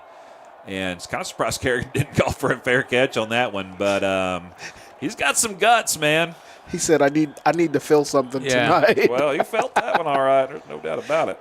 They got him as soon as the ball got there. All right, so 35-0 is your score. Bears will take over here with 4:56 to go. And they mark it down to the 28-yard line. A lot of offense for the Bears here in the first quarter and still a lot of time to go. 3 wide receivers, 1 H-back. That's Midler. 5 punt returns. Lucas kind of in the pistol formation. Hands it off to Houston, it looks like, and he is slung down at the 30 after a short gain. Yeah, it looked like he had, a couple out of it? All right, football 101, shotgun. Everybody kind of knows what that is. That's when the quarterback is usually about 7 or 8 yards behind the line of scrimmage. He's back far enough that the defensive line can kind of see him really well. Pistol formation, he steps up a little bit, and he can kind of hide behind the offensive line a little bit and kind of disguise what he's going to do with the ball. And sometimes Lucas will kind of step up in that pistol formation. And that's kind of the formation he is in now. Quick toss, right side, caught by Carr. He's going to get the first down and more down the right sideline, forced out of bounds up near midfield. Nice catch and run by Cameron Carr. Good job by number 13 for your Bears. I'm thinking we hadn't seen Coleman since he scored that touchdown. 19 yards on the reception for Carr. 19 yards. Good job by Carr. So puts the ball up at the 47-yard line. Bears getting set and ready. 3 wide receivers this time. Broncos showing blitz. They've got 7 in the box. Handoff goes to Houston up the middle. He's got some room. He's tripped, though, as he gets right past the line of scrimmage, or he might have been gone. He still picks up a nice gain up into Bronco territory to the 45. 8 yards on the run. Good job by Houston, number 1 for your Bears. 2 coaches ago, Wade Griffin for the Bears loved to run the quarterback out of the pistol formation. Yeah. And Lucas Davis kind of lines up in that formation a little bit here often. Now he's in the gun. 2 receivers, 1 tight end.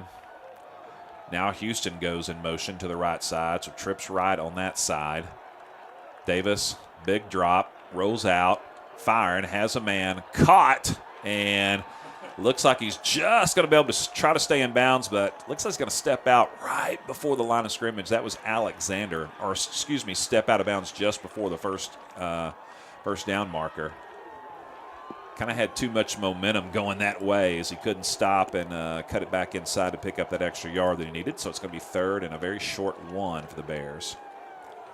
Ought to be able to pick this up. Maybe 4-down territory for them. I was thinking that same thing, probably 4-down territory.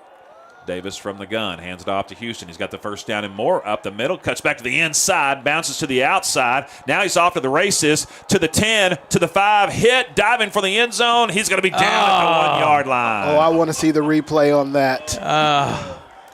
Jordan Houston diving for the end zone at the goal line, comes up just a little bit short. They mark him at the 1. 43 yards on the run, needed 44. Golly. 43 and a half. Jump. That's something, right? Oh, man, that guy got him right at the end. Well, he goes out of bounds at the 1, so it'll be 1st and go from the 1. 2:44 to go here in the half. 35-0 is your score. And the young man that dove and saved that touchdown is still shaken up over on the left side of the end zone for the Broncos. I didn't think anybody was going to catch him. He took off. Yeah. But he's running so fast on Coleman's big break. He had everybody beat, and then there's one guy on their defense that kind of comes out of nowhere who turns on the afterburners. And he's going so fast, like I said, I've not been able to tell who it is. If this is number 3 for the Broncos that's shaking up on this one. That's Dontrell Blaylock. If that's him, he's got some wheels. He does. Dontrell. Okay, 1st and go for the Bears as he steps off of the field. They'll line up with 1 tight end on the left, 2 receivers right, Houston in the backfield. Handoff to Houston. He's hit really quick, drop for a loss, maybe a yard back to the 2. Yeah, and you know what? They've actually stunted into that. The second time they've done that and lost yardage on him because Denton comes with that blitz on that side, and they've run right into it. Yeah, nice little run blitz. They picked the right side. Houston did a cut to the right. He'd have been home free. Yeah, he would have, but they knew which way he was going. See if the Bears run a little play action here, maybe a little read option with Davis and Houston, maybe a little toss into the end zone. Here comes a play. They hand it off to Houston. He's hit quick, but he keeps his feet moving. He's slung down, and he's going to get into the end zone. Touchdown, Houston. Hey, it's a good job by that young man right there. He kept his feet moving, and as he was tackled and slung down, his momentum carried him into the end zone. And so you can kind of credit the Bronco defenseman for slinging him into the end zone on that tackle. 2-yard touchdown run. Kept his wheels moving. That's all it takes. 2-yard run for TD. Number 1. Point after attempt coming up, trying to make it a 42-0 game. They do. Good job, Jonathan Cortez. Oh, he got it past the net. That did not it almost hit somebody. It did not hit the safety net. Landed on the porch over there, the second-story porch. You're that guy. We need to extend the net. All right, 42-0 is your score. Bears up big, 1:56 to go here in the half. You know what I like about that over there is those are chairs. There's benching over there where you can sit down. That's pretty cool. End zone seats. Yeah. Yep, those are end zone seating out there. I wonder if you have to pay extra for that. Jerry Jones would have I wonder a if party those are like section. athletes, the JV guys or whoever. What'd you say, John?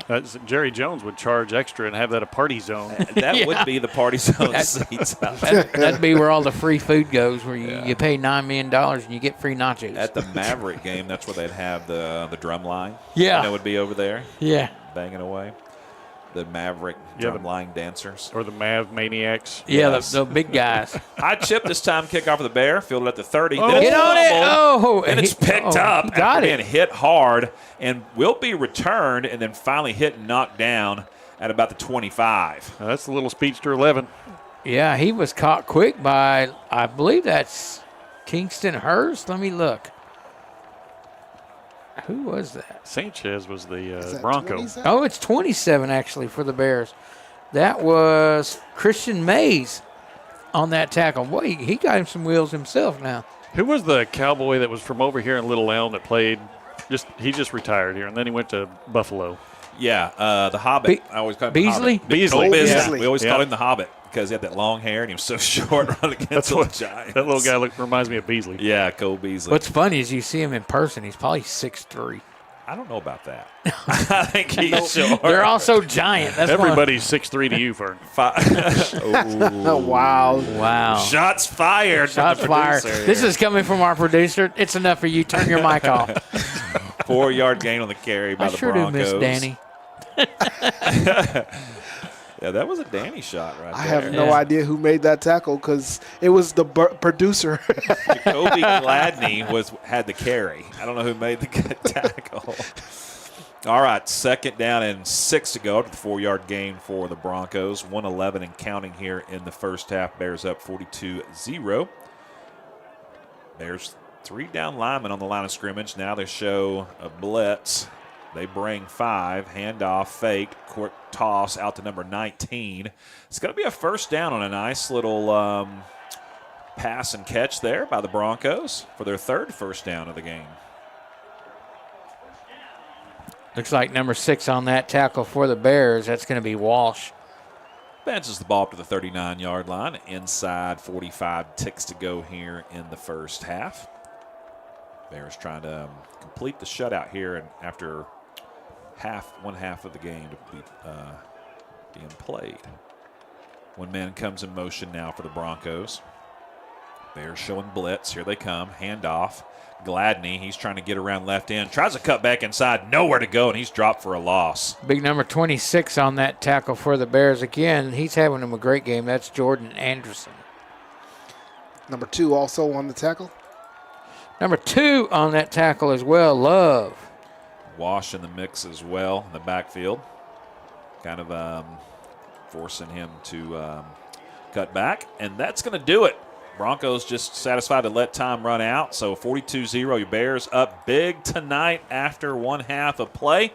We're going to let you listen to some of our sponsors at halftime. We'll be back here in just a little bit with the second half on the BBN.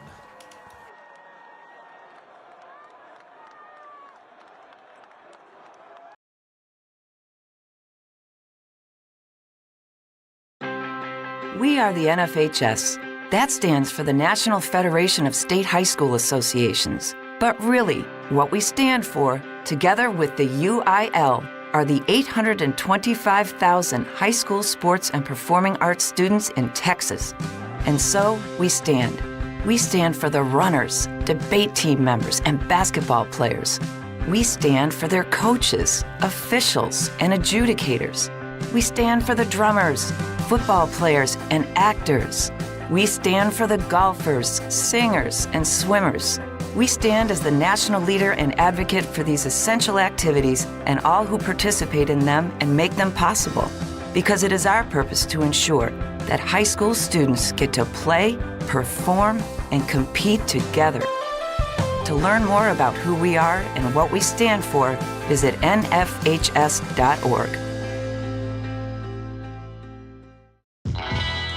If you're like me, you love a good snack or a hearty sandwich while watching football or your favorite sports on the weekend, well, a great place to head over to then is Charlie's Philly Steaks. They'll take care of you and they'll fill you up and you'll be excited to go back over and over again. They're located at 9521 White Settlement Road.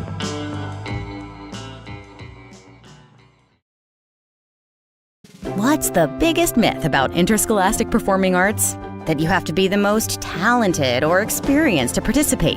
The truth is, anyone can be a part of their school's performing arts. There are countless opportunities for students to participate, from theater, choir, and band to speech and debate. The bottom line, if you want to perform, there's a place for you. This message presented by the NFHS and the UIL.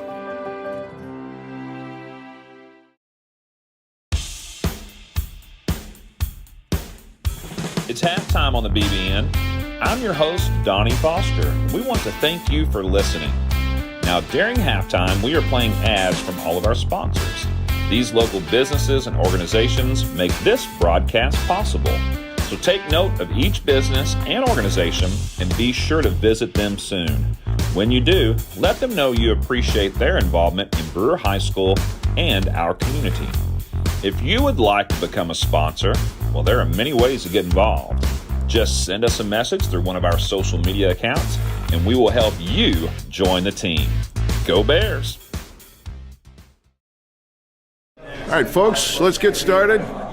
Parents, thanks for coming. As many of you know, I'm Coach Mather.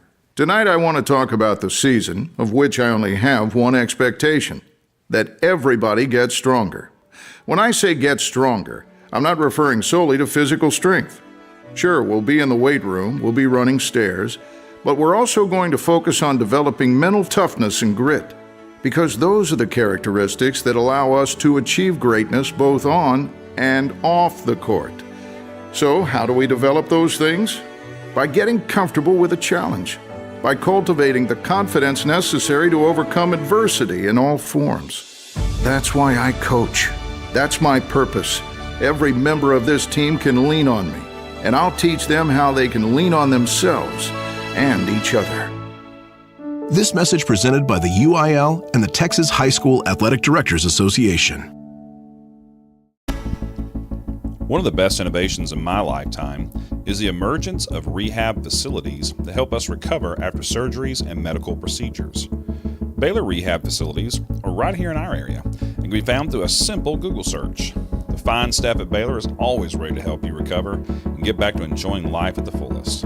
Thank you, Baylor, for being an awesome part of our community.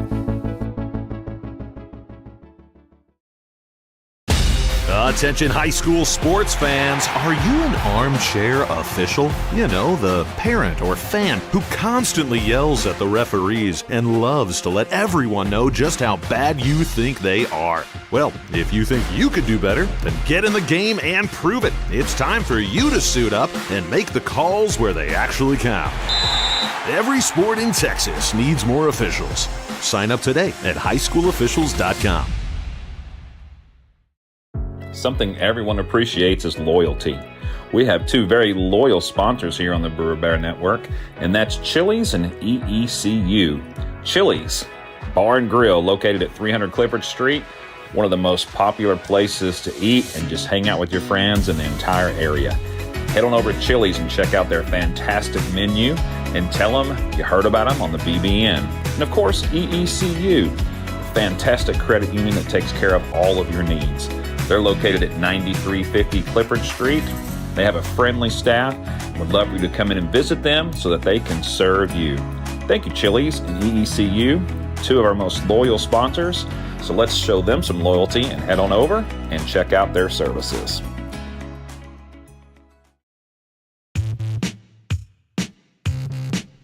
In most places, football season means it's fall and the weather is cooler. Yeah, not in Texas. Remember all those hot days on the playing field, Fern? I sure do, Donnie. All we had was a community water jug, if we were lucky.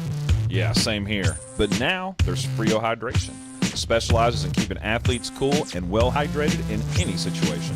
You can learn more about their services at FrioHydration.com.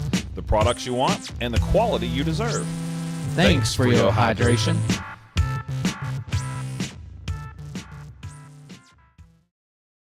I love playing sports, especially for my school. And that's because school sports are special. It's where it's safe to fail. It's where we're taught resilience, where our fear becomes confidence. It's where we learn to get back up after every fall. School sports are where 7.8 million students go from I can't to I can. This message presented by the UIL and the Texas High School Athletic Directors Association.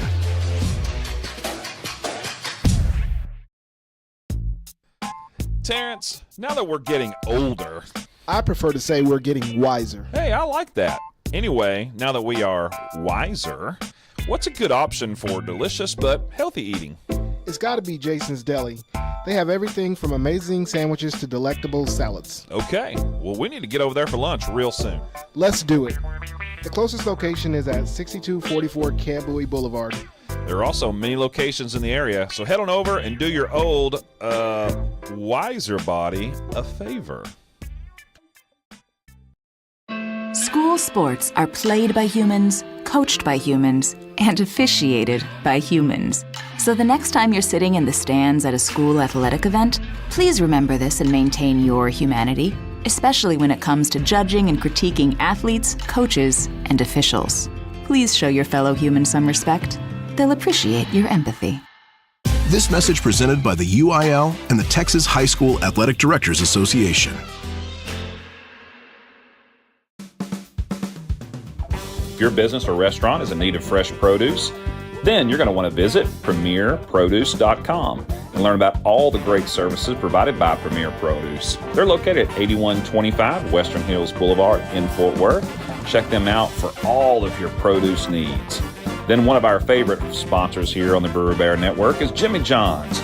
Jimmy John's has several locations nearby. Check out one of those the next time you're hungry for some delicious food.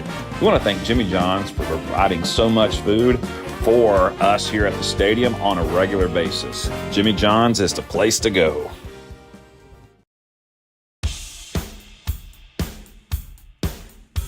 It's halftime on the BBN. I'm your host, Donnie Foster. We want to thank you for listening. Now, during halftime, we are playing ads from all of our sponsors. These local businesses and organizations make this broadcast possible.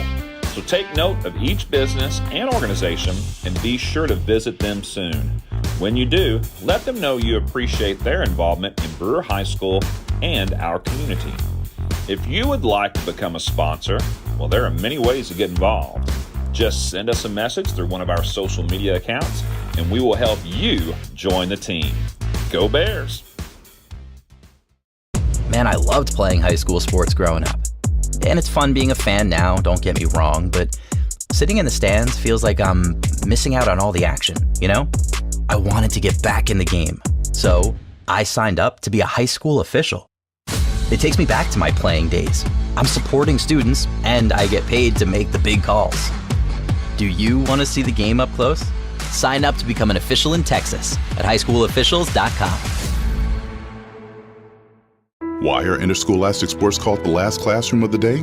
Because they teach students important life lessons like teamwork, accountability, and perseverance. School sports are so much more than a game. They're about developing the whole person. That's why they're an essential part of every student's education. Encourage your student to participate in the last classroom of the day. Interscholastic sports in Texas. This message presented by the UIL and the Texas High School Athletic Directors Association. We are the NFHS. That stands for the National Federation of State High School Associations. But really, what we stand for, together with the UIL, are the 825,000 high school sports and performing arts students in Texas. And so we stand. We stand for the runners, debate team members, and basketball players. We stand for their coaches, officials, and adjudicators. We stand for the drummers, football players, and actors. We stand for the golfers, singers, and swimmers. We stand as the national leader and advocate for these essential activities and all who participate in them and make them possible, because it is our purpose to ensure that high school students get to play, perform, and compete together. To learn more about who we are and what we stand for, visit nfhs.org. If you're like me, you love a good snack or a hearty sandwich while watching football, or your favorite sports on the weekend, well, a great place to head over to then is Charlie's Philly Steaks. They'll take care of you and they'll fill you up, and you'll be excited to go back over and over again. They're located at 9521 White Settlement Road.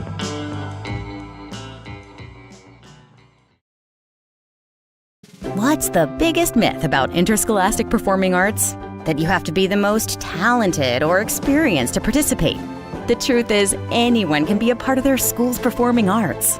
There are countless opportunities for students to participate, from theater, choir, and band to speech and debate. The bottom line, if you want to perform, there's a place for you. This message presented by the NFHS and the UIL.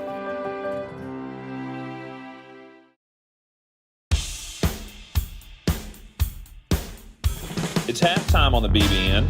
I'm your host, Donnie Foster. We want to thank you for listening.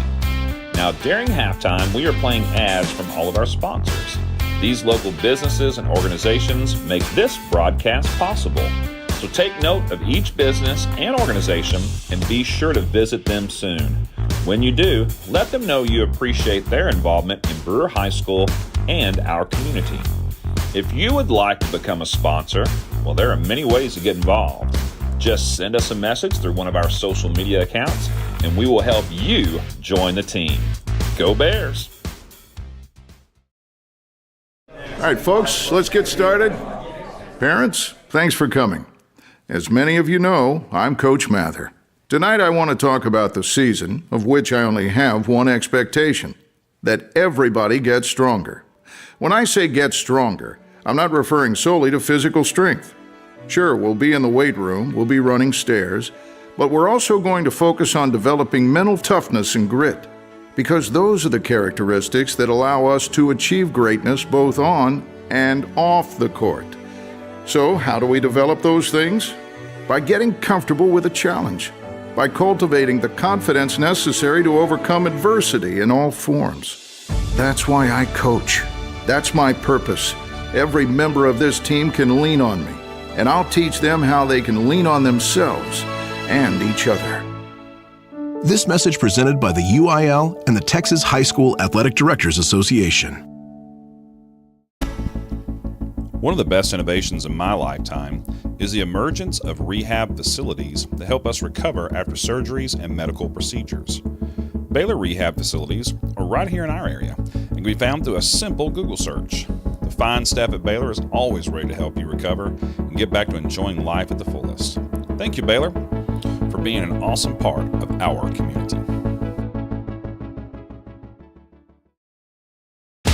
Attention high school sports fans, are you an armchair official? You know, the parent or fan who constantly yells at the referees and loves to let everyone know just how bad you think they are. Well, if you think you could do better, then get in the game and prove it. It's time for you to suit up and make the calls where they actually count.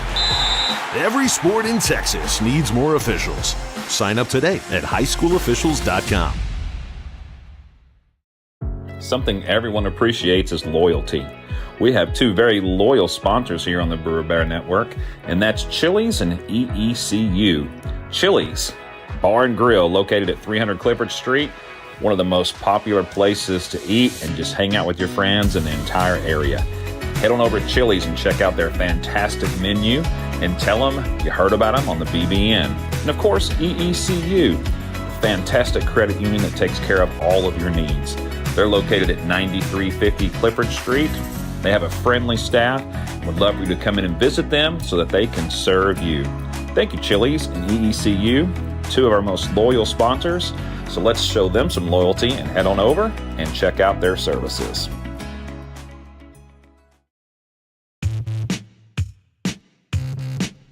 In most places, football season means it's fall and the weather is cooler. Yeah, not in Texas. Remember all those hot days on the playing field, Fern? I sure do, Donnie. All we had was a community water jug, if we were lucky. Yeah, same here. But now there's Frio Hydration. It specializes in keeping athletes cool and well hydrated in any situation. You can learn more about their services at FrioHydration.com. The products you want and the quality you deserve.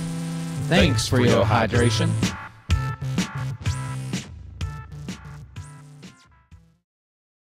I love playing sports, especially for my school.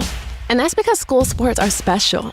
It's where it's safe to fail. It's where we're taught resilience, where our fear becomes confidence. It's where we learn to get back up after every fall. School sports are where 7.8 million students go from I can't to I can.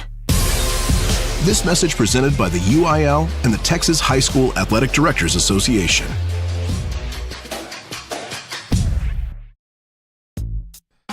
Terrence, now that we're getting older...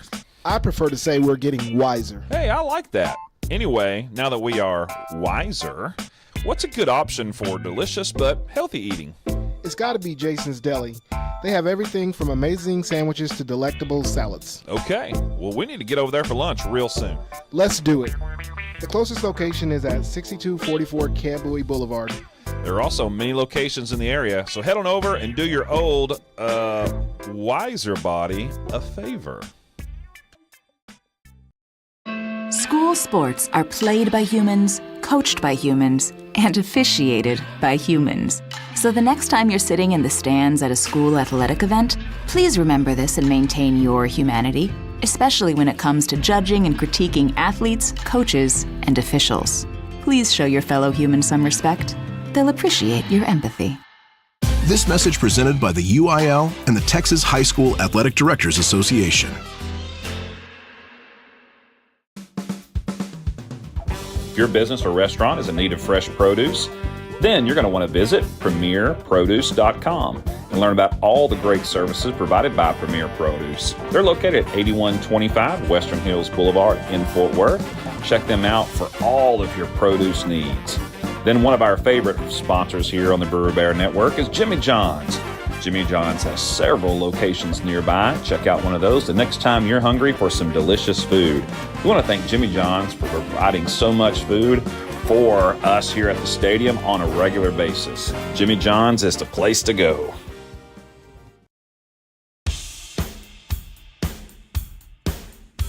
It's halftime on the BBN. I'm your host, Donnie Foster. We want to thank you for listening. Now, during halftime, we are playing ads from all of our sponsors. These local businesses and organizations make this broadcast possible. So take note of each business and organization and be sure to visit them soon. When you do, let them know you appreciate their involvement in Brewer High School and our community. If you would like to become a sponsor, well, there are many ways to get involved. Just send us a message through one of our social media accounts, and we will help you join the team. Go Bears! Man, I loved playing high school sports growing up. And it's fun being a fan now, don't get me wrong, but sitting in the stands feels like I'm missing out on all the action, you know? I wanted to get back in the game, so I signed up to be a high school official. It takes me back to my playing days. I'm supporting students, and I get paid to make the big calls. Do you want to see the game up close? Sign up to become an official in Texas at highschoolofficials.com. Why are interscholastic sports called the last classroom of the day? Because they teach students important life lessons like teamwork, accountability, and perseverance. School sports are so much more than a game. They're about developing the whole person. That's why they're an essential part of every student's education. Encourage your student to participate in the last classroom of the day. interscholastic sports in Texas. This message presented by the UIL and the Texas High School Athletic Directors Association. Donnie, the other day I cut myself and thought I was going to need stitches. Did you go to the ER? Nah, I just put some duct tape on it and called it a day. Besides, the nearest ER is too far away. Hey, not anymore, Fern. Medical City of White Settlement is located at 9650 White Settlement Road, right on the corner. Seriously? Serious as a heart. Wait, maybe we shouldn't use the phrase during an ad for a medical facility. Good call, Fern. But when you need emergency care, call Medical City of White Settlement at 682-610-6100.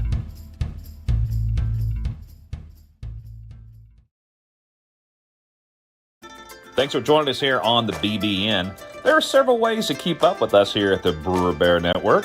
First of all, you can like us on Facebook. Just do a simple search for Brewer Bear Network and you'll find us. Hit the like button, and that's a great way to stay connected. Also, we have an account on Instagram. Same thing, just search for Brewer Bear Network and follow us there, and we'll keep you up to date on all things Brewer Bear athletics. Thanks again for joining us. We appreciate you. Have you noticed bad behavior has become normalized at interscholastic athletic events? Some fans seem angry. They lack civility toward one another. Some even get aggressive and unruly. Time out! What is going on? This has to stop. Let's not forget, school sports aren't just about winning. And they're definitely not an excuse to take your frustrations out on the official or the opponent. They're about teaching lessons like perseverance, respect, and empathy, so students can learn and grow as people, not just as players. We all have a role to play in setting a good example for our students and teaching them these important values.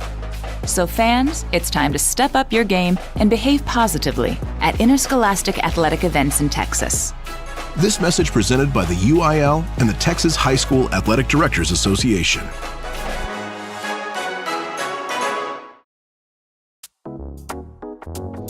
Hey, Terrence, you own your own home, right? Yes, I do, Donnie. So you know the hassle it can be when you need a new roof. I sure do. And in Texas, with the hail, high winds, and storms, our homes take a beating. Well, that's why we recommend TXD Roofing. Texas Direct Roofing is located in Haltom City and has been in business since 2011. To schedule an inspection or install, head to txdroofing.com. Thanks, TXD Roofing, for all you do for our school. Hey Bear fans, here's some more of our great sponsors. Let me tell you about Rival Signs. They're located at 110 Jim White Freeway in Fort Worth. Check them out for all your signage needs. And of course, Raising Cane's Chicken Fingers. Visit your local Raising Cane's for all your chicken finger needs. Time out. All right. Remember, we're a team that plays together. Listen, the winning will take care of itself. We just have to get everyone involved. In interscholastic sports, we celebrate what makes every one of us unique. And in the pursuit of a common goal, everyone in the huddle, in the bleachers, and in the community comes together. This message presented by the UIL and the Texas High School Athletic Directors Association. In school sports, it's easy to see the wins, the moments that make headlines. But there's so much work that goes unseen for any of it to happen. My name is Phil Risen, and I'm the Executive Director of the National Interscholastic Athletic Administrators Association. Throughout the country, athletic administrators dedicate countless hours to making life-changing opportunities possible for student athletes through sports. Their sacrifice is fueled by the belief that every student can grow and deserves their time to shine. On behalf of the NIAAA, we want to thank every athletic administrator for your tireless dedication to providing 7.8 million students across the country a path to a better future. This message presented by the NIAAA, the National Interscholastic Athletic Administrators Association. You guys just didn't want it bad enough. That should have been an easy win. What were you doing out there? You gotta hustle. You could have made that play if you'd been open. On the car ride home after the game, when you think you're helping by telling me what I did wrong and what I need to work on, all I hear is that I'm not good enough, that I'm supposed to be perfect, that it's not okay to lose. On the car ride home, all I need to hear is how much you love me and enjoy watching me play, that my worth isn't determined by my performance, that even on my worst day, I am worthy, that you see me learning, growing, and doing my best, and that is enough. This message presented by the UIL and the Texas High School Athletic Directors Association.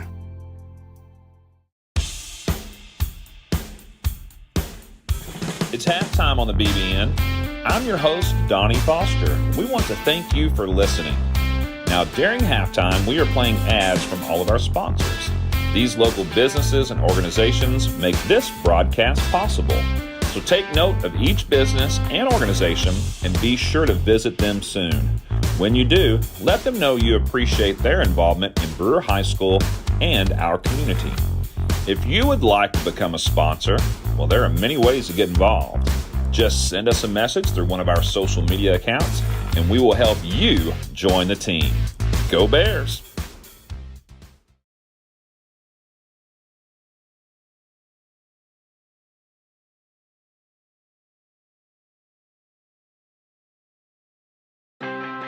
We are the NFHS. That stands for the National Federation of State High School Associations. But really, what we stand for, together with the UIL, are the 825,000 high school sports and performing arts students in Texas. And so we stand. We stand for the runners, debate team members, and basketball players. We stand for their coaches, officials, and adjudicators. We stand for the drummers, football players, and actors. We stand for the golfers, singers, and swimmers. We stand as the national leader and advocate for these essential activities and all who participate in them and make them possible. Because it is our purpose to ensure that high school students get to play, perform, and compete together. To learn more about who we are and what we stand for, visit nfhs.org. If you're like me, you love a good snack or a hearty sandwich while watching football or your favorite sports on the weekend, well, a great place to head over to then is Charlie's Philly Steaks. They'll take care of you and they'll fill you up and you'll be excited to go back over and over again. They're located at 9521 White Settlement Road.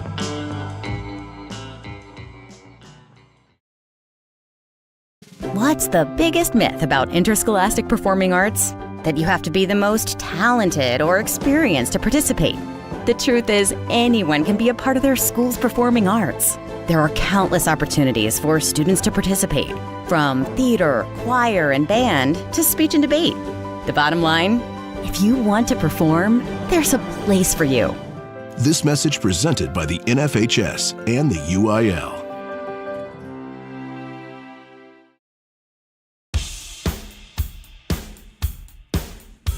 It's halftime on the BBN.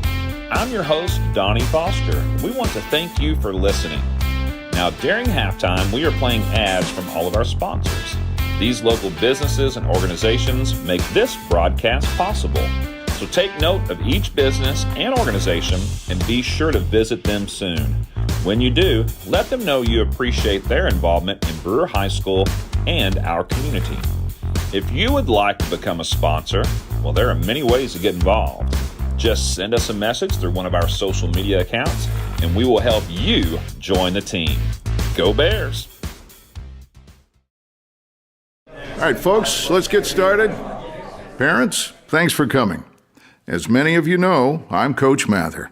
Tonight I want to talk about the season, of which I only have one expectation: that everybody gets stronger. When I say get stronger, I'm not referring solely to physical strength. Sure, we'll be in the weight room, we'll be running stairs, but we're also going to focus on developing mental toughness and grit, because those are the characteristics that allow us to achieve greatness both on and off the court. So, how do we develop those things? by getting comfortable with a challenge, by cultivating the confidence necessary to overcome adversity in all forms. That's why I coach. That's my purpose. Every member of this team can lean on me, and I'll teach them how they can lean on themselves and each other. This message presented by the UIL and the Texas High School Athletic Directors Association.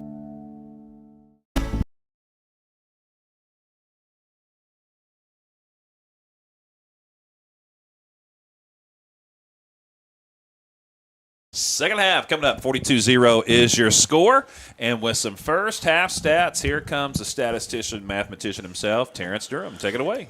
All right, on the defensive side of the ball, we'll start. And Outhouse has had a pretty solid first half on defense. He and Arizola are both in there with 4 tackles and 1 INT with a return of 6 yards. We also had Walker recording 2 sacks, or a sack and a half. If we talk about the Plemons also had that half a sack.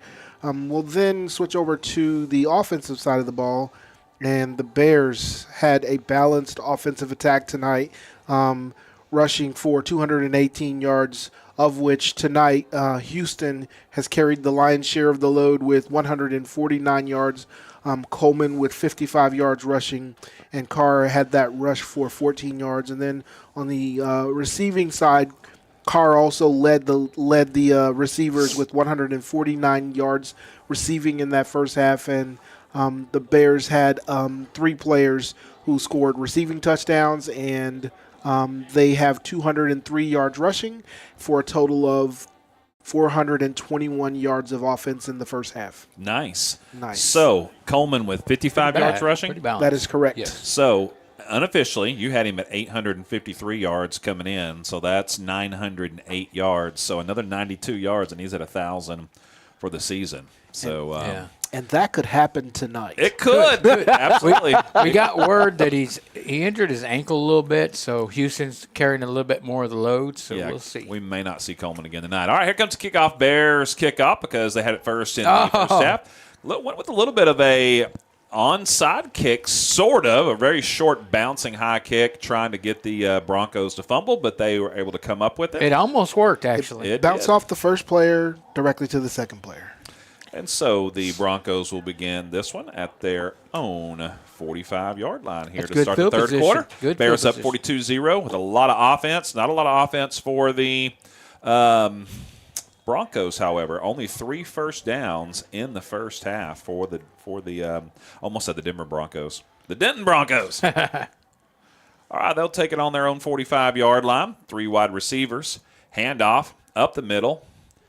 Little bit of room and a short gain of about 2. That was number 5 on the carry. Tackle made by number 6, Walsh, as well as number 45, Sparkman, for the Bears. Jaden Davis with the carry. The young sophomore Terrence Lopez stays in at quarterback after number 15, Josiah Marshall, was hurt in the second quarter. 4 wide receivers this time for the Broncos on 2nd and 8. Bears rushing 3. 3-step drop, looking downfield. Some pressure, though. Rolling out, trying to hit a man. Does after a short little pass of maybe a gain of 1 or 2 up near midfield. So it's going to be 3rd and about 6 to go. Well, yeah, a lot of pressure on him that time by number 26. That's Anderson for the Bears. All right, so ball at the 49-yard line for the Broncos. Bears trying to get a stop here on their first defensive opportunity of the second half. 3 receivers left, 1 right. Short drop, and now a wide open receiver thrown a little bit behind him, but he does not come up with the catch. Goes right between his hands and falls incomplete. It'll be 4th down. So what was that? 15-yard penalty against the Bears. Was that roughing the passer? Roughing the passer. Man, did not see that flag come in. Was watching the play downfield. So instead of forcing the punt, it'll be a first down after the penalty. Yeah, I'm not sure who it was. I ended up looking out to see the pass. I missed that as well. We failed you, all of us. Well, Donnie, you let me down. I was looking downfield, watching the play. You know, it was a nice little pass from Lopez, but was just behind the receiver a little bit, Keyshawn Diego. Should have had it. Catchable. Yeah, but fell incomplete, but the first down comes off the penalty. 3-step drop, looking downfield, firing, has a man, number 13. Oh, throws it out of bounds, though, and it'll be incomplete. Down the right sideline, he was shooting for looks like that's number 13. I believe it is. Me out. Yeah, down the right sideline, inside the 20, about the 15, but overshot him out of bounds. Cole Sanders. And good coverage by Malachi Bond down there, number 25. Is that who that is? Yeah. All right. Now we're going to get a big run down the left sideline, and the Broncos are going to actually get in the end zone for a touchdown. There are 2 flags on the play. Yeah, one's going to be a holding penalty against the Broncos. I'm not sure what this one down here is. Might be a late hit on the quarterback. There was a score on the play on the end-around run to the left side, getting past everybody, but I think it was opened up big time by a hold. So let's check the flags on the play.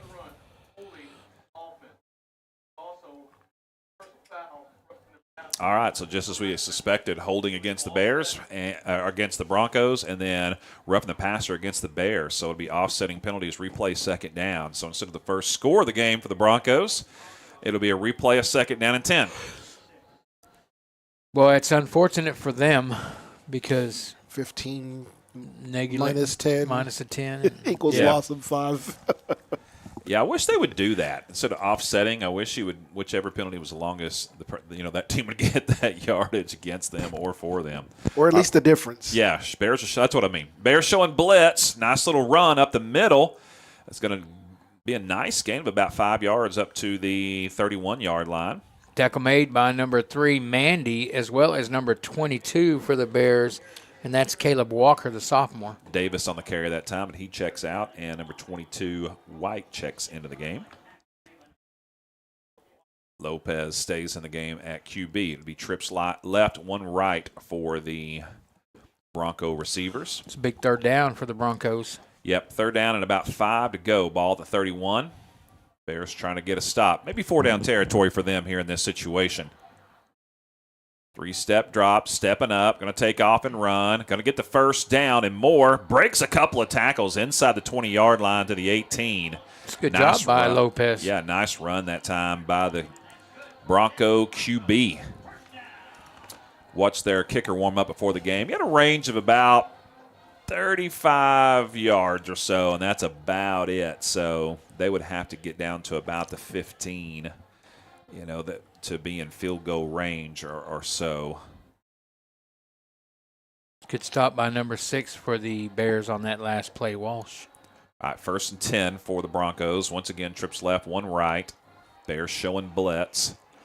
They bring it. Quarterback has plenty of time. Fires deep, overshoots his man by several yards into the end zone.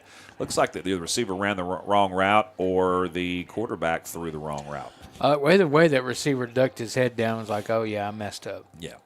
Like you're right. Broke it in like that post move when it should have been out. That's happened a few times tonight for the Broncos, just where the QB and the receiver were not on the same page.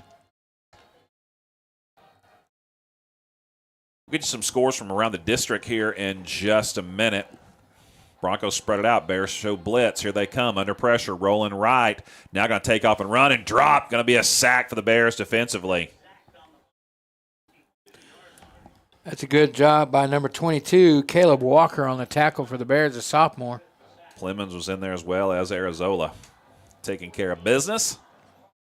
All right, it's going to make it 3rd and about 14 to go. Ball all the way back to the 22. They've got to get down to the 8-yard line. And Broncos taking their time now to get set up. They finally do. 10 on the play clock. Bears once again showing blitz. Here they come. Quick toss. Caught. Oh, dropped out of the backfield. That was number 5 for the Broncos. Would have had a nice gain, Davis, that time, but it falls incomplete. Yeah, I'm going to tell you, he was being pursued pretty quick by number 6, Walsh, for the Bears. And as I thought about giving you some scores from around the district, I remembered it's Thursday night, not Friday We are night. The game. So the only score is this one. That's You're right. up to date. So sorry about that. I didn't think about that till now. You're right. Didn't mean to disappoint you as you were getting all excited. So we won't give you any scores from around the district. Right we'll now, update you next week. 0-0. Alito playing. Yes. All right.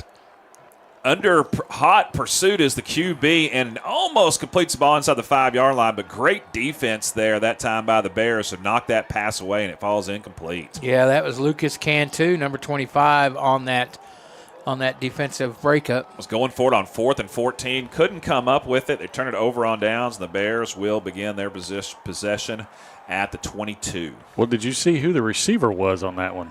Number 15? Yeah, the quarterback. Yep. That was the former quarterback and checked back in, yes. You are correct. All right, Bears take over. About the 22. Ball at their own 22-yard line, 7:48 to go here in the third quarter. 3 wide receivers. Snap is high but handled. Goes to Coleman. He's got some room up the middle. Bounces to the outside of the 40. Cuts it back inside up near midfield. He's going to be – he breaks a tackle. Now he's reversing field. Breaks away from another tackle. Now he's getting tackled at the 49. He really wants that 92 yards tonight. I think someone told him he was 92 yards away from 1,000, and he said, "Get me back in there."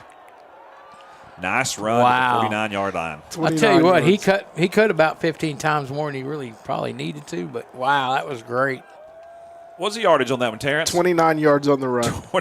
He ran about 64 yards. Yes. He ran about 30 of them within the 50 and the 45. Yeah, right there. He sure did. He broke about 6 tackles as well. Midler now at the H-back position as an extra blocker. 3 wide receivers. Davis toss caught by Carr into Bronco territory for another first down. And that's going to move the chains. Carr loses his helmet on that one, so he'll have to check out for this play. Gets it down to the 37-yard line. He checks out, and it looks like Alexander checks in for him. It's a good job by number 13. He's sporting the Sia hairdo there. He's got blonde on one side and dark on the other. Yes, he does. looking good. If you can pull that look off, I'm all for it. 13 yards on the reception? Yeah, 13 by number 13. Roberts, Kerrigan, and Alexander in as receivers. Midler is your tight end. Davis and Coleman in the backfield. We're going to give it to Coleman up the middle. He's got some room.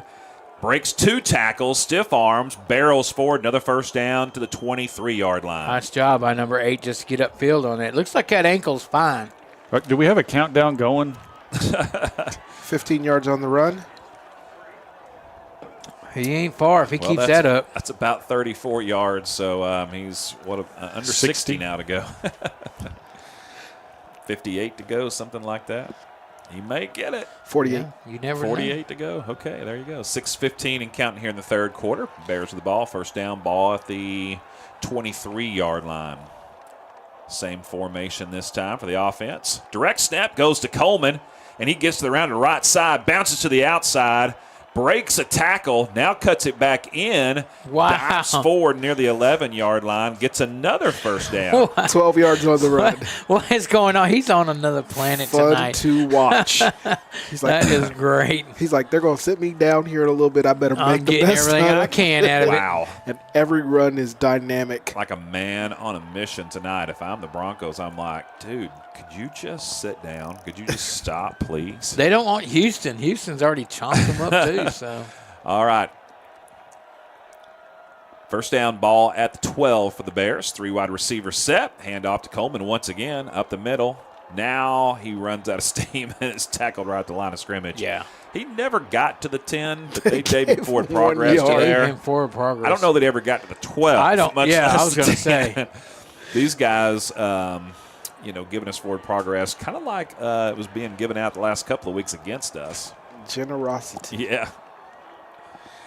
All right, so we'll take it. They credit him a yard, so Terrence, you got to put it down. I did. Got one out of it. I did. That puts him at 112 for the night. There we go. On 9 carries. Second down and 9. Got to get in just inside the 2 for a first down.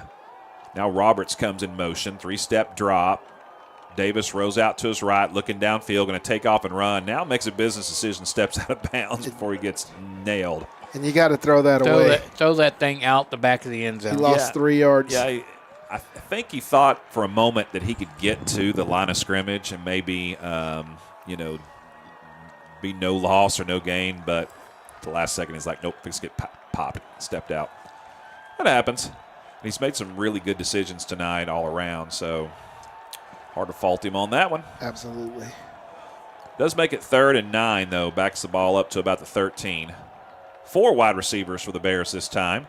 Firing into the end zone, looking for Carr, and looks like that one might be intercepted. And it is going to be intercepted in the back of the end zone as Davis led Carr just a little bit too deep and into double coverage. And Coleman was wide open on the flat on the opposite side. Yeah, Coleman definitely was open, but I think he saw Carr back there and it's like, you know what? I trust him to try to come down with this one, but in double coverage just couldn't get there. Yep. All right, INT in the end zone. So that is the first time in 1, 2, 3, 4, 5, 6 possessions the Bears have not scored. They didn't get anything out of it. Bookended by interceptions. Good runs, good offensive drive. Just ended up 4:03 to go, and kind of a wobbly pass. Yeah, it was tipped. Maybe it was tipped, but it is caught for a 5-yard gain from Lopez to number 19. Tackle made by Jalen number Jones. 3, Mandy, for the Bears. All right, so 2nd and 5. Officially 2nd and 4. They give him 6 yards on the reception. Bears showing blitz once again. They've got 7 in the box. Nowhere for the running back to go on this, and Bears hit him quick in the backfield. It's going to be a loss. That was number 5 on the carry, Jaden Davis. Bears had everybody in on that one. Hit first by number 16. Yeah, by number 16 for the Bears. And number 16, of course, is Andrew Poff. One of our captains tonight for the Bears. It was Poff, Galloway, Mandy, and Montalvo were your captains tonight. 3rd down and 6. Bears show blitz. Here they come. Here they come. Oh. Pocket collapsing. Lopez takes off and runs. He's going to have the first down. Cuts it up the middle, and he's going to have a nice gain past the 40-yard line to about the 41. Tackle made by number 3, Mandy, for the Bears. So Terrence Lopez with a nice gain that time. Gets a first down.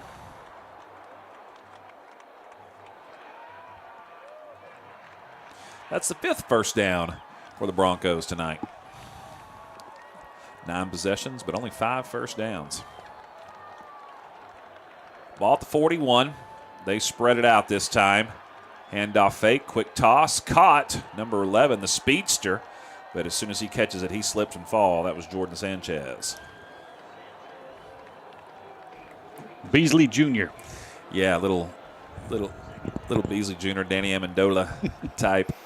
He's got some quickness. They just got to figure out how to get him the ball in some space. Some crossing routes or something. Just haven't been able to do it tonight. The Bears giving him about a 10-yard cushion, too, when covering him. Yeah, Lopez rolls out to his left, squares, under pressure, breaks one tackle, and then he's going to get a nice gain up near midfield, and he'll be close to a first down. Looks like they mark him out at the 49, just short of the first down marker. Forced out by number 99, Plemons. Yeah, great job by Plemons pursuing him all the way to the sidelines. So 3rd and 2 for the Broncos. Big 3rd down play for them. Play clock at 15 as they're still looking over to the sidelines trying to get some direction from the coaches. I'd say it's a big play for the Bears, too. They need to make a stop here. Looking to do it. Bears only going to rush 3 this time. Now it looks like they're going to bring 4. Now 5. Now they're showing blitz. Here they come. Here comes everybody. Oh, and good. They're They get right it quick into in the it. backfield. Perfectly timed blitz for the Bears. They disguised it well.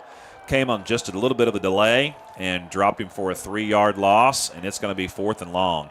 That's going to be number 11 on the tackle for the Bears. That's Lucas Galloway, as well as, I believe, number 45, Sparkman. All right, so the Broncos are going to go for it here. 4th and 6 to go in their own territory at the 45-yard line. Bears will line up here to try and get a stop. get a ball on a short field. Inside 30 to go here in the third. Bears show it blitz. Oh, quarterback makes the first one miss, but can't cause the next two guys to. And he has dropped all the way back near the 35-yard line. That's number 22 on that tackle, Caleb Walker, the sophomore. And that is his 4th sack tonight. Yeah, and he kind of limps off a little bit, but he's still excited and celebrating as he does.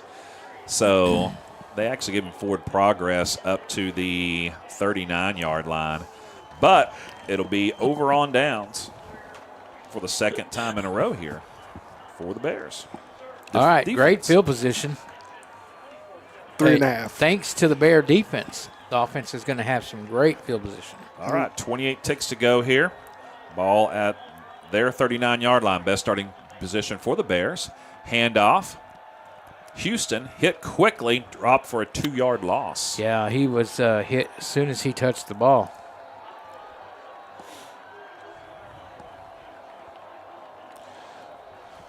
Well, it is going to do it, I think, for the third quarter as we're inside 10 to go. The Bears will be content to let it run out. And so at the end of 3, it's your Bears 42, Broncos 0. We'll take a quick break here on the BBN. Attention football fanatics. Don't miss out on the opportunity to be a part of Texas football history where dreams are realized, legends are born, and where unforgettable moments unfold before your very eyes. Mark your calendars for the UIL State Football Championships, December 18th to 21st at AT&T Stadium in Arlington, Texas, where the best teams from 6-man to 6A leave it all on the field in the hopes of being named champion. For the latest updates and ticket information, head over to uiltexas.org/football. Again, that's uiltexas.org/football. 42-0 your score as we begin the fourth quarter. Bears up big. And in fact, the Bears only had the ball for one possession in the third quarter.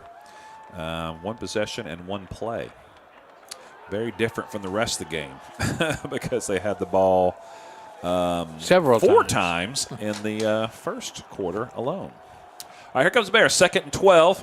4 wide receivers. Handoff fake. Davis in the pocket. Steps up. Throws. Deeps. Has a man. Overshot Roberts. But also it looks like he had Kerrigan. Who was that over there? That was Kerrigan over there. So kind of had 2 players, but the ball falls in between them. Incomplete, so it'll be 3rd and long. Stops the clock. Kerrigan kind of comes up a little bit gimpy, but it looks like he's shaking it off. Now the Broncos switch out their entire defensive line. Wow, everybody. They did. They brought in a whole fresh set of D linemen there. All right, Bears now getting set. Inside 10 on the play clock, though. 3rd down and 12. Ball at the 41. Got to get just inside the 30. Snap it just in time. Davis in the pocket, under pressure, throws it. Has Carr caught to the 40, to the 35, to the 30. He's got the first down, trying to get outside. Spins, but he falls down at about the 28-yard line. Got the first down. Boy, great job by Davis as he was heavily pressured off of his back foot. Threw it over all the would-be D linemen coming at him to get the ball somehow to Carr, who was wide open in the right flat. I mean, he was all alone. And then he reversed all the way across the field to get a nice gain. 14 yards on the scamper. And he needed 12, but he got 2 extra. That was a scamper, to say the least. First down, Davis. Quick toss. Caught. Carr out of bounds quickly at the 25, gain of 3. And that's just so casual, like they do it every day. It's beautiful. Good job by Carr on that catch. Well, if you ever need 3 yards, that's the route to run right there. That's 3-yard impossible out. to defend. It was beautiful. 2nd and 7, ball at the 25. Got to get just inside the 20 to the 18 for the first down. 10:46 on the clock.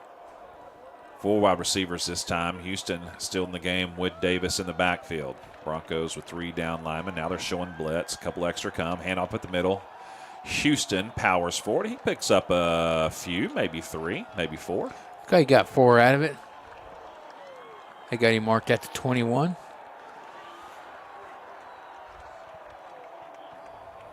He hit it pretty hard right up the middle as well. Yeah, 3rd and 3. Like we said, long drive up here to Denton, but it could be Wichita Falls on a Thursday night.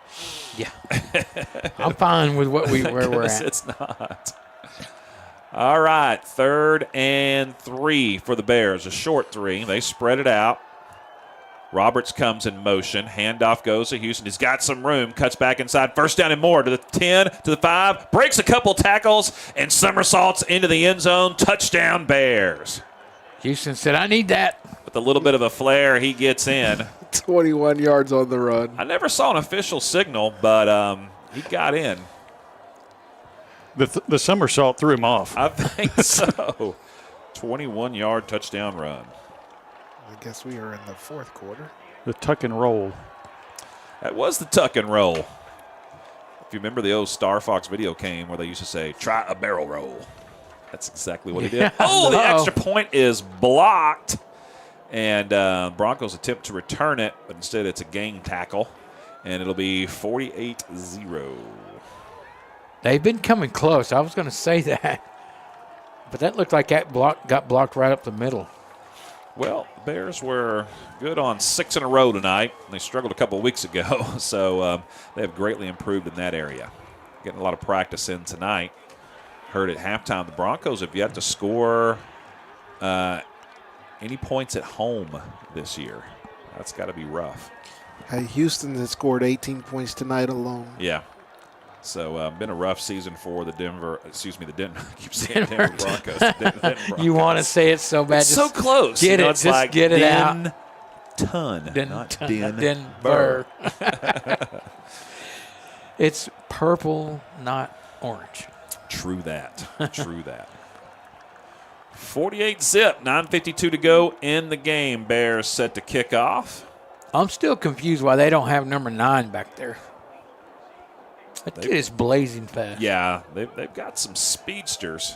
Or number 11. Yeah. Yeah. All right, Bears ready for the kickoff. They're going to kick it deep this time. Will be fielded at about the 10-yard line. Will be returned to the 15. Stiff arm. Hit. Dropped at about the 15-yard line. Good coverage by the Bears. Number 37 on that coverage for the Bears. That's pretty good. He never got away from him. 37 is Prince Sargent, a junior. Let's see. They're going to mark him down at the 16-yard line. So starting deep in their own territory are the Broncos.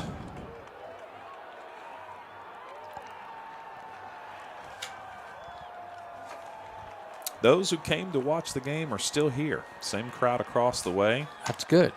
And on this side as well on a Thursday night. Snap is high, handoff inside, gang tackled immediately by 34 and 26 for the Bears. Yes, that's Arizola and Anderson on that gang up tackle for the Bears. It'll be a loss of 2 on the play, make it 2nd and 12.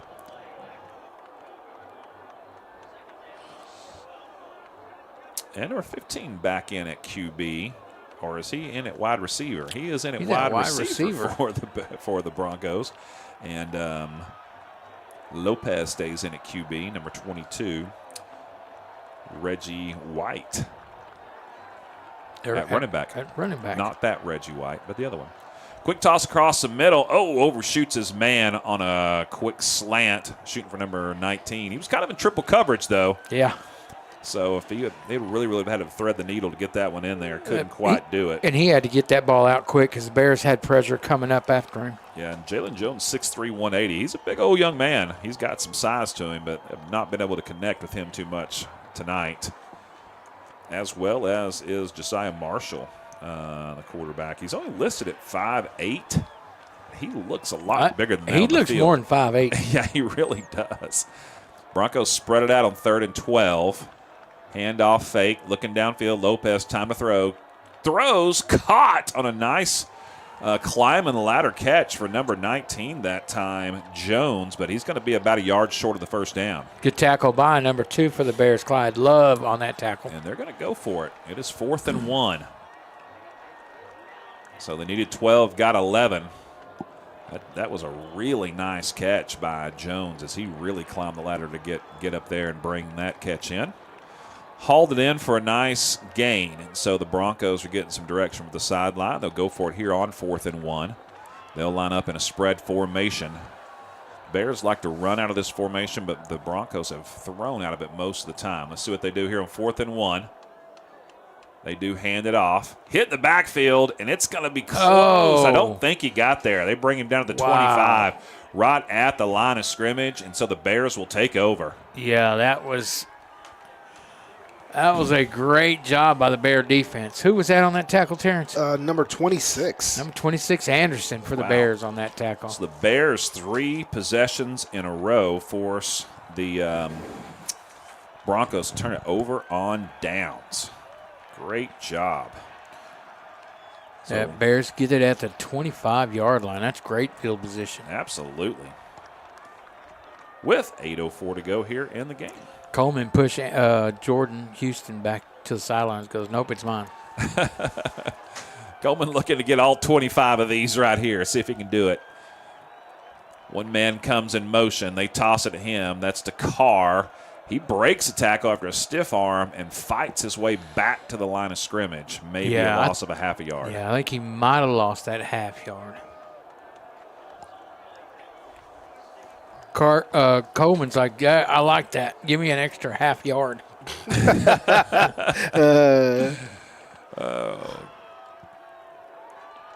Second down and about 11 to go officially. Got to get down to the 15, just inside the 16, actually.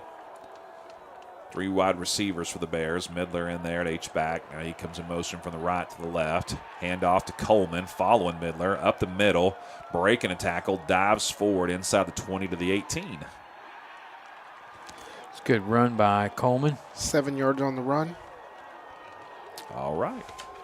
After this offensive possession, we'll get you an update on the yardage for Coleman for the game as well as the season as he is approaching 1,000 yards rushing. Unofficially. Probably pretty close, though. Yeah, he's not going to be off by too much for sure because you do a great job, Terrence. 3rd and 3. Thank you. Comes a snap. Hand off Coleman up the middle. He's got the first down. Inside the 15, he needed about 3. He got 4. Moves the chains. Moves them chains. First down. Good job by Coleman just to get upfield on that one. That'll be 1st and 10. Bears letting a lot of clock run out as this possession started with 8:04, now down to about 6 minutes. And only gained about 10 yards. So really using up the clock here.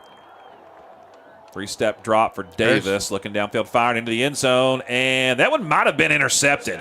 Or did the Bears take it away? That's Roberts. Wow. Awesome. Roberts took it away, took the interception away. 15 yards on the reception.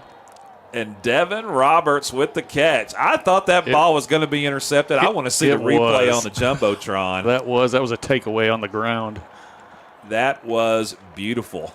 And Roberts stays in as the holder. And no time to celebrate. Back to work. I hope they show the replay on that. They probably so won't. Was that a 15-yard touchdown pass? Yes. And that extra point is no good. Attempting was number 47. Blocked again for the Bears. That one was blocked, yes. Sasado actually tried to. All right, here comes the replay. Let's watch it on the Jumbotron as Davis had a clean pocket, threw it.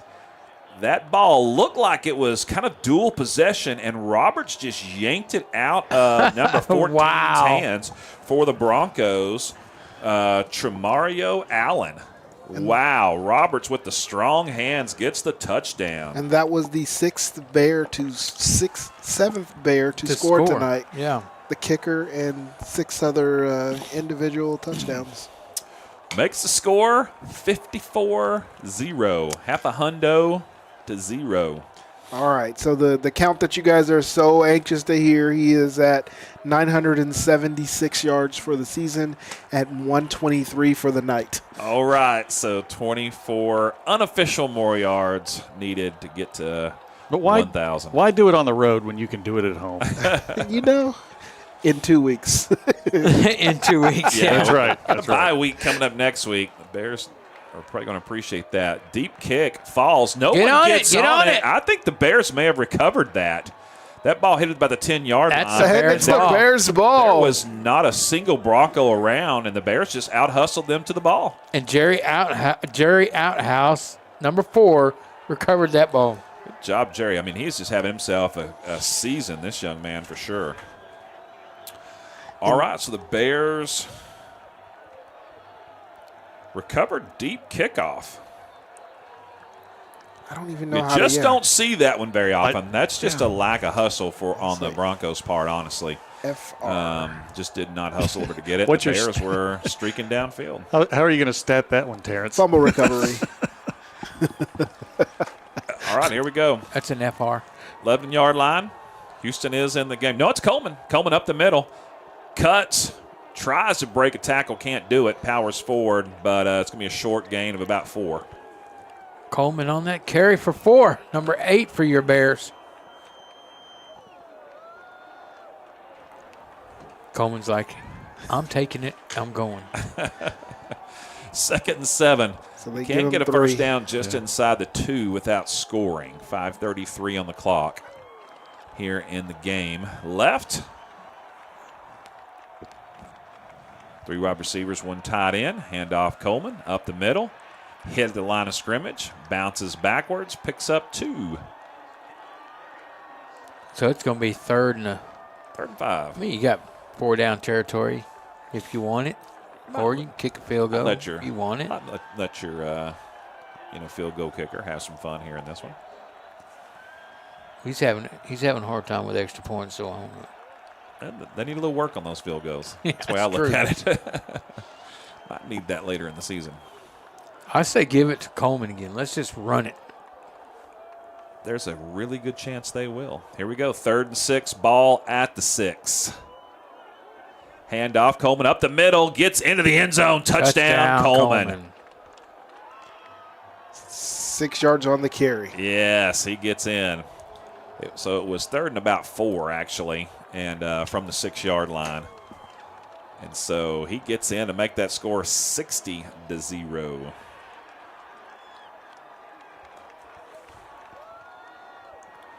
All right, 4:36 on the clock. Point after attempt coming up. Saucedo is attempting the point after. Here we go. Roberts on the hold. It's good. Kick is up. And misses it wide left.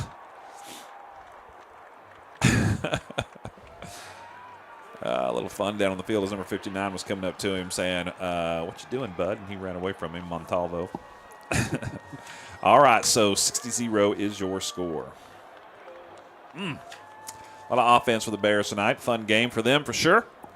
Rough night for the Broncos. It's been a rough season for them. Bears will be at home in 2 weeks against Birdville. It'll be a nice matchup. That will be a good one. They're not the Birdville Birds as I thought they were. They're the Hawks. And hawk is a bird, therefore they are the Birdville Birds. It is a type of bird. It is a type of bird. So they are the Birdville type of bird hawks. The chicken hawks. The hawks. Good at chicken hawk. All right, back to kick for your Bears, Cortez. Let's see what he's got up his sleeve. He's going to kick it deep this time. Yeah, he's going to get. I guarantee you they're going to catch it. The Broncos and are run going to with go it. over and hustle and get it. They field it at the 8-yard line. Will be returned. Hit at the 10, but breaks the tackle. That was that was Coleman in on the special teams. Ball was returned all the way up to about the 26-yard line, so a nice return. Number 16 on that tackle for your Bears, Andrew Pop, it was a pop. Okay, I see. I thought that was Coleman in, but that was actually number 6, Wash. His jersey was a little wrinkled. I thought, why is Coleman out there covering? 16. That was more of a just you lay down right there. Paul said, "Say my name." Yeah, say it now.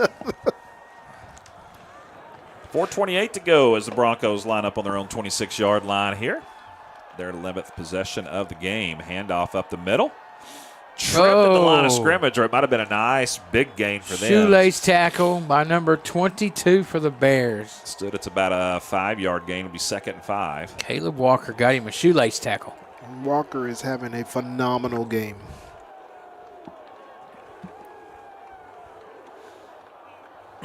Broncos will line up with 3 wide receivers on this one. Denton. Denton, the Denton Broncos. Ball at the 31 on 2nd and 5. They're getting organized. Finally there. Snap is high, but handled. Hit the backfield is the tailback. Breaks a couple of tackles. Gets up to the 34-yard line. So a nice gain. It's going to be 3rd and short. Yeah, tackle finally made by number 3, Mandy for the Bears. Reggie White, the ball carrier for the Broncos. 3rd and 2. Ball at the 34. Got to get to the 36. So Bears understanding this is a 4-down territory here for the Broncos as they have elected to go for it on every 4th down here in the second half. Oh. 3-step drop, firing deep, has a man well covered. And great coverage by number 25 over there by the Bears, Lucas Cantu. So we got a penalty against the Bears? Yeah, they were all offside. It was about 5 of them. Everybody that was on the offensive line. Yeah. Defensive line, excuse me. Yeah, they can't pick a number. I was watching the wide receiver and cornerback battle down here on the near sideline, having some fun with that. Cantu did good with that, too. Look, on the highlights over there, they're showing the game highlights, and it's Houston running down the field. 6th first down of the game for the Broncos. Ball at the 39-yard line. First down. High snap, but handled. White, the carry. This time makes everybody miss down the right side, and he's got a nice gain inside the 40. They'll mark him down actually near the 40-yard line into Bear territory. Yeah, number 4 on that tackle for the Bears, Jerry Outhouse. Yeah, the game highlights are mostly Brewer Bear plays. Gotta hate that for the home team. 1st and 10, ball. They mark him down actually at the 41. 3 wide receivers this time. Snap is high but handled. White hit the backfield quick.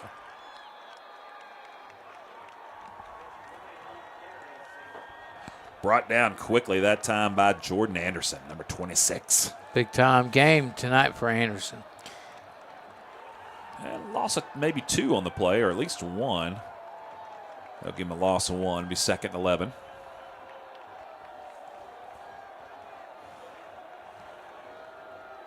You're caught watching the highlights, aren't you? There's a lot of fun things going on right now. You got the game highlights on the big Jumbotron. You got all kinds of dancing going on from the cheerleaders and drill team and the band playing. You got the flags waving. And then there's a football game happening. And Denton is running some clock. Yeah, handoff White, left side. Oh, gets through. A couple of would-be tacklers inside the 25 and down near the 20. It'll be another first down. 25. Tackle made by number 23 for your Bears. 25. 25? Cantu. Oh, 25 Cantu, assisted by 23. 3 first downs on this drive by the Broncos. They only had 5 before this possession. Lopez firing deep, has a man, breaks away, caught! And it will be a touchdown for the Broncos. And it'll be their first score at home this season, so good for them. And I think nobody is happier than Cameron Carr. Another opportunity. That was Coleman, sorry. Josiah Marshall, the starting QB tonight, got that catch for the touchdown. He had some good separation there.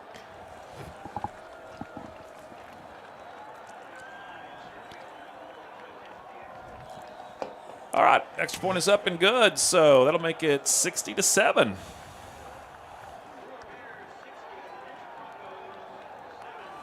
All right, so good for them. I'm glad they got some points on the board. It was a nice pass from Lopez as the starting QB breaking away from the from Cantu to get that catch. It's good to see him back on the field after being injured earlier and being able to contribute. Yeah, no doubt about it. No doubt about it. Lopez's reaction after he threw that pass was of great thankfulness. He's thrown some really good passes tonight. There's been several wide open shots that have been dropped where he really laid it in there perfectly. Yeah, you can see that. That's the quarterback of their future right there. He's got some talent for sure. All right. So the Bears will be receiving for only the second time tonight. First time since the opening kickoff. Just 56 seconds left in the game. 60-7 is your score. A 53-point lead for the Bears. Bears be working left to right here on this final possession. See if they'll run a play or they may just get in victory formation and run out this clock. I like Denton's going to go for the onside, shouldn't they?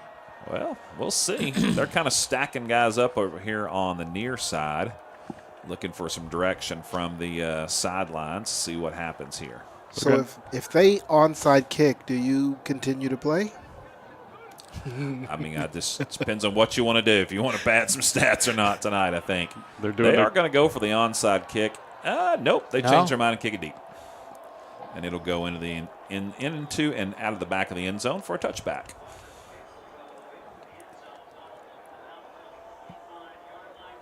They had the trick two-kicker setup again. They have run that a few times tonight. Try to throw you off. Where it looked like one kicker was lined up for the onside kick, and the other guy comes and kicks it deep. All right, Bears will take over at their own 25. We'll see what they do here. They can just take a few kneel downs here. Both teams have all 3 timeouts. Only been 1 timeout called in this game, and that was by the Broncos early in the first half. I was going to say, it's been kind of an odd situation. Yeah. Bears bring in some backups here.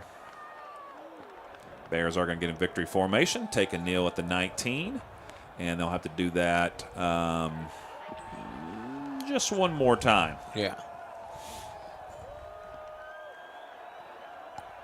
All right, so a nice victory on the road tonight for the Bears coming up here, getting their first district win, getting it on a Thursday night. If you got to go to school after a game, might as well go after a victory, right? Absolutely.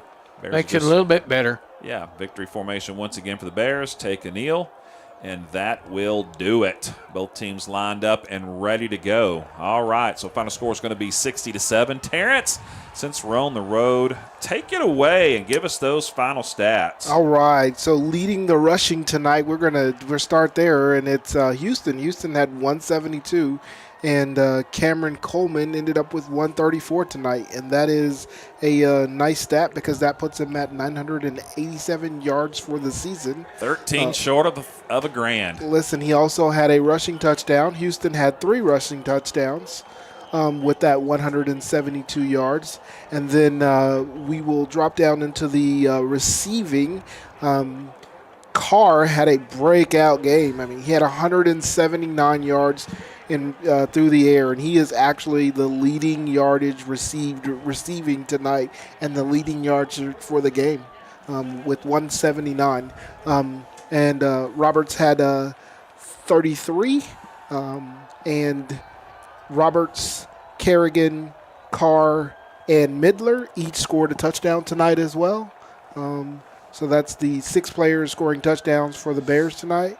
And then on the defensive side of the ball, and this one was pretty close, but man, at the end, Anderson, number 26, just kind of edged out everyone else. But this is like nothing taken away from any other player because there are 3 other players right there with him with interceptions and 5 tackles.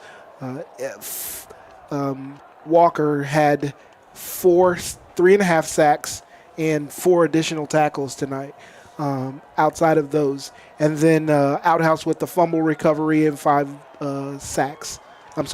tackles, and Mandy had 7 tackles. So all around this defensive roster, you got guys that are chipping in, and Arizona, another player with a large amount of tackles, 5 tackles with an interception, returned for 6 yards. He subsequently fumbled, but still gets credit for the 6 yards that he returned in the fumble recovery. I'm sorry, the interception. Yeah. And so, the Bears really, really had a good, strong defensive night, as, by the score tells that, with only giving up 7 points in the last 3 or 4 minutes of the game. But otherwise, Bears had a stellar game. They got 1 penalty on defense, and it was in the fourth quarter. And they got 2 penalties on offense, and they were both in the first quarter. Well, it was a very good game for the Bears, obviously, getting the score up to 60 points, 60-7. And 553 yards of total offense. That's an incredible game for sure. Big number there. Yeah, so something to build off of, especially here going into the bye week. A lot of momentum, and hopefully they can sustain that, go home and get a win against Birdville and get some momentum going here late in the season. So just an exciting game. So, listen, we'll be off next week with the bye week. We'll be back in a couple of weeks to bring you that home game against Birdville. So until then, for John and Terrence and Fernie, I'm Donnie. Thanks for joining us here on the BBN from Denton. And as always, we say, Go Bears!